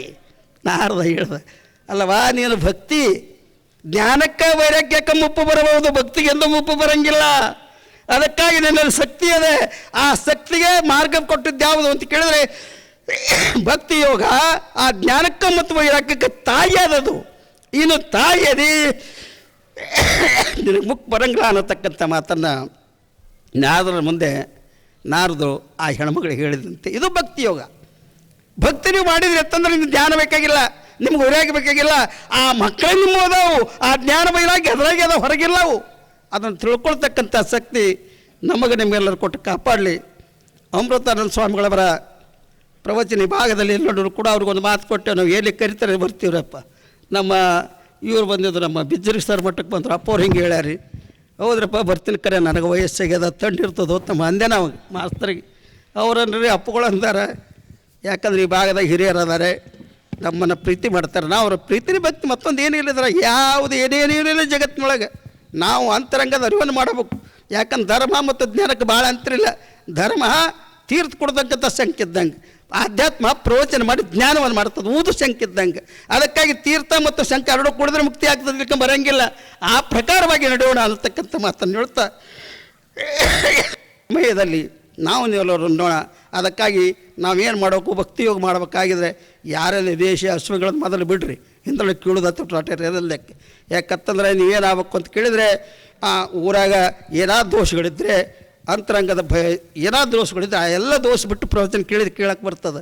ಹೆಂಗಂದ್ರೆ ಈಗ ಹೊಳಿದ ನೀರಿಗೆ ಹೋಗಿರ್ತೀರಿ, ಆಡ ಬರ್ತದೆ, ಏನು ಮಾಡ್ತದೆ ಗೊತ್ತನು, ಎರಡು ಕಾಲು ಹಿಂದೂರಿ ನೀರು ಕುಡಿತದೆ. ಅದು ಇನ್ನು ಆಕಳು ಬರ್ತದೆ, ಏನು ಮಾಡ್ತದೆ ಗೊತ್ತನು, ಎರಡು ಕಾಲು ಮುಂದೆ ಹಿಡಿದು ಪೂರ ಇಡಂಗಿಲ್ಲ, ಅದು ಎರಡೇ ಕಾಲು ಇಟ್ಟು ನೀರು ಕುಡಿತದೆ. ಇನ್ನು ಎಮ್ಮೆ ಬರ್ತದೆ ಗೊತ್ತನು, ಎಮ್ಮೆ ಅದು ಏನು ಮಾಡ್ತದೆ, ಕಾಲು ಇಡಂಗಿಲ್ಲ, ಒಮ್ಮೆ ಹೋಗಿ ನೀರಾಗಿ ಬಿದ್ದು ಒದ್ದಾಡಿ ರಾಡಿ ಮಾಡಿ ತಾನೂ ಕುಡಂಗಿಲ್ಲ, ಮಂದಿಗೆ ಕುಡಿಬಿಡಂಗಿಲ್ಲ. ಹಂಗಾಗಬೇಡ್ರಿ. ಕಡೆಗೆ ಹಾಡಾಗಿ ಹೊರಗೆ ನಿಂತು ದೂರ ನಿಂತು ಕೇಳ್ರಿ ಬೇಡ ಅನ್ನಂಗಿಲ್ಲ ನಾವು. ಇನ್ನು ಆಕಳಾಗಿ ಒಳಗೆ ಎಲ್ಲ ಕಾಲಿಟ್ಟು ನೀರು ಕುಡೀರಿ. ನೀವೆಲ್ಲ ಬಿಟ್ಕೊಂಡು ಎಮ್ಮೆ ಆಗಬೇಡ್ರಿ. ಎಮ್ಮೆ ಆದರೆ ನಮಗೆ ಈ ಪ್ರವಚನ ಉಪಯೋಗ ಇಲ್ಲ. ಅದಕ್ಕಾಗಿ ಇಂಥ ಭಾವನೆ ನಿಮ್ಮಲ್ಲಿ ಇರಲಿ. ನಮ್ಮನ್ನು ಕರೆಸೋದಕ್ಕಾಗಿ ಅಮೃತ ಸ್ವಾಮಿಗಳು ಭಾಳ ಸೌಮ್ಯರು, ಹೆಚ್ಚು ಮಾತಾಡೋಂಗಿಲ್ಲ, ತಮ್ಮದೇ ಆಗಿರ್ತಕ್ಕಂಥ ಪ್ರಚಾರ ಮಾಡ್ಕೊಳ್ಳೋಂಗಿಲ್ಲ. ಇಂಥ ಗುಣದವ್ರು ಅದಾರೆ, ಅವ್ರನ್ನ ಉಪಯೋಗ ಮಾಡ್ತಕ್ಕಂಥ ಯಾಕಂದ್ರೆ ವಯಸ್ಸಿನವ್ರು ಅದಾರೆ. ಈಗ ಏನು ಮಾಡಿದ್ರು ಕೂಡ ಸಾಕ್ತದೆ. ಅಂಥ ಸಮಯದಲ್ಲಿ ನಮ್ಮ ಭಾಗದಲ್ಲಿ ಮಹಾರಾಷ್ಟ್ರ ಗಡಿಯಲ್ಲಿ ಇದ್ದವ್ರು ನಾವು ಹಸಿರು ಪಟ್ಟಾಗಿ ಬಂದೀವಿ. ನಮಗೆ ರಾಕಷ್ಟು ರೊಕ್ಕಾಗ್ಯಾವೀಗ. ಯಾಕಂದ್ರೆ ಹೊಳೆ ನೀರು ಅದಾವು, ಕಬ್ಬು ಅದಾವು. ಇದಕ್ಕೆ ಜ್ಞಾನಕ್ಕಾಗಿ ಉಪಯೋಗ ಮಾಡ್ಕೊರಿ, ನಿಮ್ಮೆಲ್ಲರಿಗೂ ಒಳ್ಳೆಯದು ಸಿಗಲಿ ಅಂತಕ್ಕಂಥ ಮಾತನ್ನು ಹೇಳ್ತಾ ಎರಡು ಮಾತಿಗೆ ವಿರಾಮ ಹೇಳ್ತೀನಿ. ಓಂ ಶಾಂತಿ. ಶ್ರೀ ಜಗದ್ಗುರು ಪಂಚಾಚಾರ್ಯ ಪ್ರಸಿದ್ಧಂತು ಮೂಕಂ ಕರೋತಿ ವಾಚಾಲಂ ಪಂಗುಂ ಲಂಘಯತಿ ಗಿರಿಂ ಯತ್ ಕೃಪಾ ತಮ ಒಂದೇ ಪಂಡಿತಾರಾಧ್ಯ ಜಗದ್ಗುರುನ್. ಇವತ್ತಿನ ಬಂಡ್ರಗೋಟೆ ಗ್ರಾಮದ ಈ ಯಾವ 15 ದಿವಸದ ಪರ್ಯಂತ ಸಿದ್ದೇಶ್ವರಪ್ಪಾಜಿಯವರ ನಡಿಯಲ್ಲಿ ಅವರ ಒಂದು ವಾಣಿ ಮುಖಾಂತರ ಅಮೃತಾನಂದ ಸ್ವಾಮೀಜಿಯವರು ಹಮ್ಮಿಕೊಂಡಂಥ ಈ 15 ದಿವಸದ ಪ್ರವಚನದಲ್ಲಿ ಉಪಸ್ಥಿತಿರುವ ಈ ವೇದಿಕೆಯಲ್ಲಿ ಸರ್ವರಿಗೂ ಪೂಜ್ಯರಿಗೆ ನಮಸ್ಕರಿಸಿ, ಇನ್ನು ಇಲ್ಲಿವರೆಗೆ ಬಹಳ ಬಿಜ್ಜರಿಗೆ ಗುರುಜಿ ಹೇಳಿದ್ರು ಕರೆಕ್ಟ್ ಆರೋಗ್ಯ ಬರ್ಬೇಕ್ರಿಪ್ಪ ಅಂತೇಳಿ. ನಾವು ಹೇಳಿದೆವು ಅವ್ರಿಗೆ ಚಳಿ ಇದೆ ಆದರೂ ಪ್ರಯತ್ನ ಮಾಡ್ತೀವಿ ಅಂತ ಹೇಳಿದೆವು. ಆದರೂ ಹೇಳೋದು ಭಾಳ ಸುಲಭದ, ನಡೆಯೋದು ಭಾಳ ಕಷ್ಟದ. ಹೇಳೋದಕ್ಕೂ ಭಾಳ ಮಹತ್ವದ, ನಡೆಯೋದು ಭಾಳ ಮಹತ್ವದ. ಅದಕ್ಕೆ ಇವತ್ತೆಲ್ಲ ಅಮೃತಾನಂದ ಸ್ವಾಮೀಜಿಯವರು ನಾಳೆ 6:30ಯಿಂದ 7:30ವರೆಗೆ ಕರೆಕ್ಟ್ ನಿಮಗೆ ಅದನ್ನು ಆ ನುಡಿಯಲ್ಲಿ ನಿಮಗೆ ನಡೆಸಿಕೊಡ್ತಾರೆ. ಇವತ್ತು ಉದ್ಘಾಟನೆ ಹೆಚ್ಚು ಕಮ್ಮಿ ಟೈಮ್ ಆಗಿದೆ, ಆದರೂ ನಾಳಿನಿಂದ ಹಂಗೆ ಆಗೋದಿಲ್ಲ. ಈ ಹತ್ತಳ್ಳಿ ಪೂಜರು ಭಾಳ ವರ್ಷವಾಗಿ ತಿಳಿಸಿದ್ರು. ತದ್ದೇಡಿ ದೇವರು ಕೂಡ ಮುತ್ತಿನಂತ ಮಾತನಾಡಿದ್ರು. ಇವತ್ತು ತದ್ದೇವಡಿ ಶಾಸ್ತ್ರಿಯವರು ಮಾಂತೇಶ್ವರವರು ಭಾಳ ಹೇಳೋರಿದ್ದರು. ನಾನೇ ಭಾಳ ಹೇಳಿದ್ರೆ ಇಲ್ಲಿ ಯಾರು ಕುಂಡ್ರ ಅಂತೇಳಿ ಹುಷಾರಾಗಿ ಅವ್ರು ಎರಡು ಮಾತನಾಗ ಮುಗಿಸಿದ್ರು. ಇವತ್ತು ನೀವೆಲ್ಲರೂ ಬಂದಿರಿ, ಸಮಸ್ತ ಸದ್ಭಕ್ತ ಮಂಡಳಿಯರು ತಾಯಂದಿರು ಬಂದಿರಿ. ನಿಮ್ಮಲ್ಲಿ ಕಳಕಳಿ ಏನಂದರೆ ನಾಳೆ ಬೆಳಗ್ಗೆ ಎದ್ದು ಸ್ನಾನ ಮುಖಮರ್ಚನೆ ಮಾಡಿಕೊಂಡು ವಿಭೂತಿ ಧಾರಣ ಮಾಡ್ಕೊಂಡು ಬರ್ರಿ. ಎಲ್ಲದ್ರಿಗೂ ಭಯ ಎಲ್ಲಿ ಹೋಗ್ತದಪ್ಪ ಅಂದ್ರೆ ಭಸ್ಮದಲ್ಲಿ ಹೋಗ್ತದೆ. ಭಸ್ಮದ ಮಹತ್ವ ಭಾಳ ದೊಡ್ಡದು. ಹೀಗೆ ಅಮೃತಾನಂದ ಸ್ವಾಮಿ ಪ್ರವಚನ ಮಾಡಕತ್ತಾಗ ಆ ಮಹತ್ವ ಹೇಳ್ತಾ ಏನಪ್ಪ ಅಮೃತಾನಂದ ಸ್ವಾಮಿ ಪ್ರವಚನಕ್ಕೆ ನಡ್ರು ಭಾಳ ಅದ, ಅದೆಲ್ಲ ನಿಮಗೆ ಬಿಟ್ಟದ್ದು, ನನಗೇನು ಗೊತ್ತಿಲ್ಲ ಅಂತ ತೀಕದ. ನಿಧಾನ ಒಂದು ಮಾತಿನ ಹೇಳ್ತೀನಿ, ಒಂದು ಕೇಳು. ಗುರುಗಳು ಹೇಳಿದ್ರು, ನಿಧಾನ ಒಂದಿಟ್ಟು ಭಸ್ಮ ಹಚ್ಕೋ ಅಂತ ಹೇಳಿದ್ರು. ಅದೆಲ್ಲ ನಿಮಗೆ ಬಿಟ್ಟು ಕೊಟ್ಟದು ಅಂತ ಹೇಳಿದ್ರು. ಒಳ್ಳೆಯದು. ಭಸ್ಮ ಹಚ್ಕೊಂಡವ್ರು ಮೋತಿಯರು ನೋಡ್ತಂತ ಹೇಳಿ ವಚನ ಕೊಡು ಅಂತ ಹೇಳಿದ್ರು. ಆವಾಗ ಅದು ಮಾಡ್ತೀನಿ, ಅದೇನು ದೊಡ್ಡದಲ್ಲ ಮಾಡ್ತದೆ. ಒಬ್ಬ ಭಕ್ತ ಬೆಳಗಿನ ಜಾವ 5 ಗಂಟೆಗೆ ನಶಿಕನಿಗೆ ಎದ್ದು ಭಸ್ಮ ಧಾರಣ ಮಾಡಿಕೊಂಡು ಕಾಯಕ, ಈಗ ಕಾಯಕವೇ ಕೈಲಾಸತೆ ಬಸವಣ್ಣವ್ರು ಹೆಂಗೆ ಹೇಳ್ಯಾರ ಆ ಪ್ರಕಾರ ಕಾಯಕ ಮಾಡ್ತಿದ್ದ. ಆಗ ಬಸವಣ್ಣರ ವಚನಂತೆ ಭಸ್ಮ ಧರಿಸ್ಕೊಂಡು ನಶಿಕನಾಗೆದ್ದು ಹೋದ, ಕಾಯಕ ಮಾಡ್ತಿದ್ದ. ಹಾಗೆ ಅವ ಏನು ಮಾಡ್ತಿದ್ದ, ಗುರುಗಳು ವಚನ ಕೊಟ್ಟಿ ಅಂತೇಳಿ ಭಸ್ಮ ಹಚ್ಕೊಂಡವ್ರು ಮುತ್ತಿ ನೋಡ್ತಿದ್ದ, ಬಿಡ್ತಿದ್ದ. ಆಕಸ್ಮಿಕವಾಗಿ ಒಂದಿನ ಅವ ನಶಿಕನಾಗ ಎದ್ದು ಹೋಗಿಬಿಟ್ಟಿದ್ದ. ಇವ ಭಸ್ಮ ಹಚ್ಕೊಂಡವ್ರು ಮುತ್ತಿ ನೋಡಲಿಲ್ಲ. ಎಲ್ಲಿ ಹೋಗ್ಯಾನಂತಂದ್ರೆ ಹೊಲಕ್ಕೆ ಹೋಗ್ಯಾನ. ಅಲ್ಲಿ ಹೋಗಿ ನೋಡ್ದ, ಅಲ್ಲಿ ಹಣಿ ಅವ ಬಗ್ಗೆ ಕೆಲಸ ಮಾಡ್ತಿದ್ದ, ಅಗಿತಿದ್ದಲ್ಲ ಭೂಮಿಯಲ್ಲಿ. ಆಗ್ಯಾಗ ಏನು ಮಾಡಿತು, ದೊಡ್ಡದು ಒಂದು ಬಂಗಾರ ಕೊಡ ಸಿಕ್ತು. ಆ ಕೊಡ ಸಿಕ್ಕಾಗ ಅವ ಬಂದು ನೋಡ್ದ. ನಾನು ನೋಡ್ದ ತಂದ. ಎಲ್ಲ ಇವನು ನಾನು ನೋಡ್ದು ಮನ್ಯಾಗ ಊರಾಗೆಲ್ಲ ಹೋಗಿ ಹೇಳ್ತಂತ ತಿಳ್ಕೊಂಡು ಅವನು ಬೆನ್ನು ಹತ್ತಿ ನೀ ಬಾ ಬತ್ತೆ ಕರಿತಾನೆ. ಇಲ್ಲ ನಾನು ನೋಡಿದ್ನ, ಏನು ಬೇಡ ಬರ್ತಂದು. ಇಲ್ಲಪ್ಪ ಬಾರ ಅಂತೇಳಿ ಬೆನ್ನು ಹತ್ತಿ ಅವ್ನು ಕರ್ಕೊಂಡ್ಬರ್ತಾನೆ. ಕರ್ಕೊಂಡು ಅರ್ಧ ಬಂಗಾರ ಕೊಟ್ಟು ಬಿಡ್ತಾನೆ, ಅರ್ಧ ಬಂಗಾರ ಹೊತ್ತು ಹೋಗ್ತಾನೆ, ಯಾರಿಗೆ ಹೇಳಿಬಿಡಪ್ಪ ಅಂತ ಹೇಳ್ತಾನೆ. ಆವಾಗ ಅಂದ, ಗುರುಗಳು ವಾಣಿ ಹಚ್ಕೊಂಡು ಹೂವು ಚಲೋ ಆಗ್ತದೆ ತಿಳಿದ್ರು, ಅದನ್ನು ಕೇಳಿಲ್ಲ. ಹಚ್ಕೊಂಡ್ರೆ ಮುದ್ದೆ ನೋಡು ಚಲೋ ಆಗ್ತದೆ ಅಂದರು, ಅಷ್ಟು ಕೇಳಿದೆ, ಇಟ್ಟು ಲಾಭ ಇತ್ತು. ಇನ್ನು ಪರಿಪೂರ್ಣ ಮಾಡಿದ್ರೆ ಎಷ್ಟು ಲಾಭ ಆಗ್ತದೆ ಅಂತ ತಿಳ್ಕೊಂಡು ಆವಾಗ ಅರಿವು ಉಂಟು ಮಾಡಿಕೊಂಡ. ಹಾಗೆ ತಾಯಿಂದರಾಗಲಿ ಸಮಸ್ತ ಸದ್ಭಕ್ತ ಮಂಡಳಿಯವರಾಗಲಿ ನಾಳೆ ಬೆಳಗಿನ ಜಾವ ನಿಮ್ಮ ಹಣಿಗಳು ನೋಡಿದ್ರೆ ಭಕ್ತಿ ಮೂಡಬೇಕು. ಎಲ್ಲರೂ ಭಸ್ಮಧಾರಣ ಆಗಿ ಬರಬೇಕಂತೇಳಿ ಸೂಚನೆಯನ್ನು ನೀಡುತ್ತಾ, ಇನ್ನು ಹೆಚ್ಚು ಒತ್ತಾಯ ಮಾಡಿದ್ರೆ ಬಾಳೆಹಣ್ಣು ರುಚಿ ಹತ್ತದಲ್ಲ. ಅದಕ್ಕೆ ಹೊತ್ತಾಗಿದೆ, ಸಮಯ ಹೆಚ್ಚಾಗಿದೆ.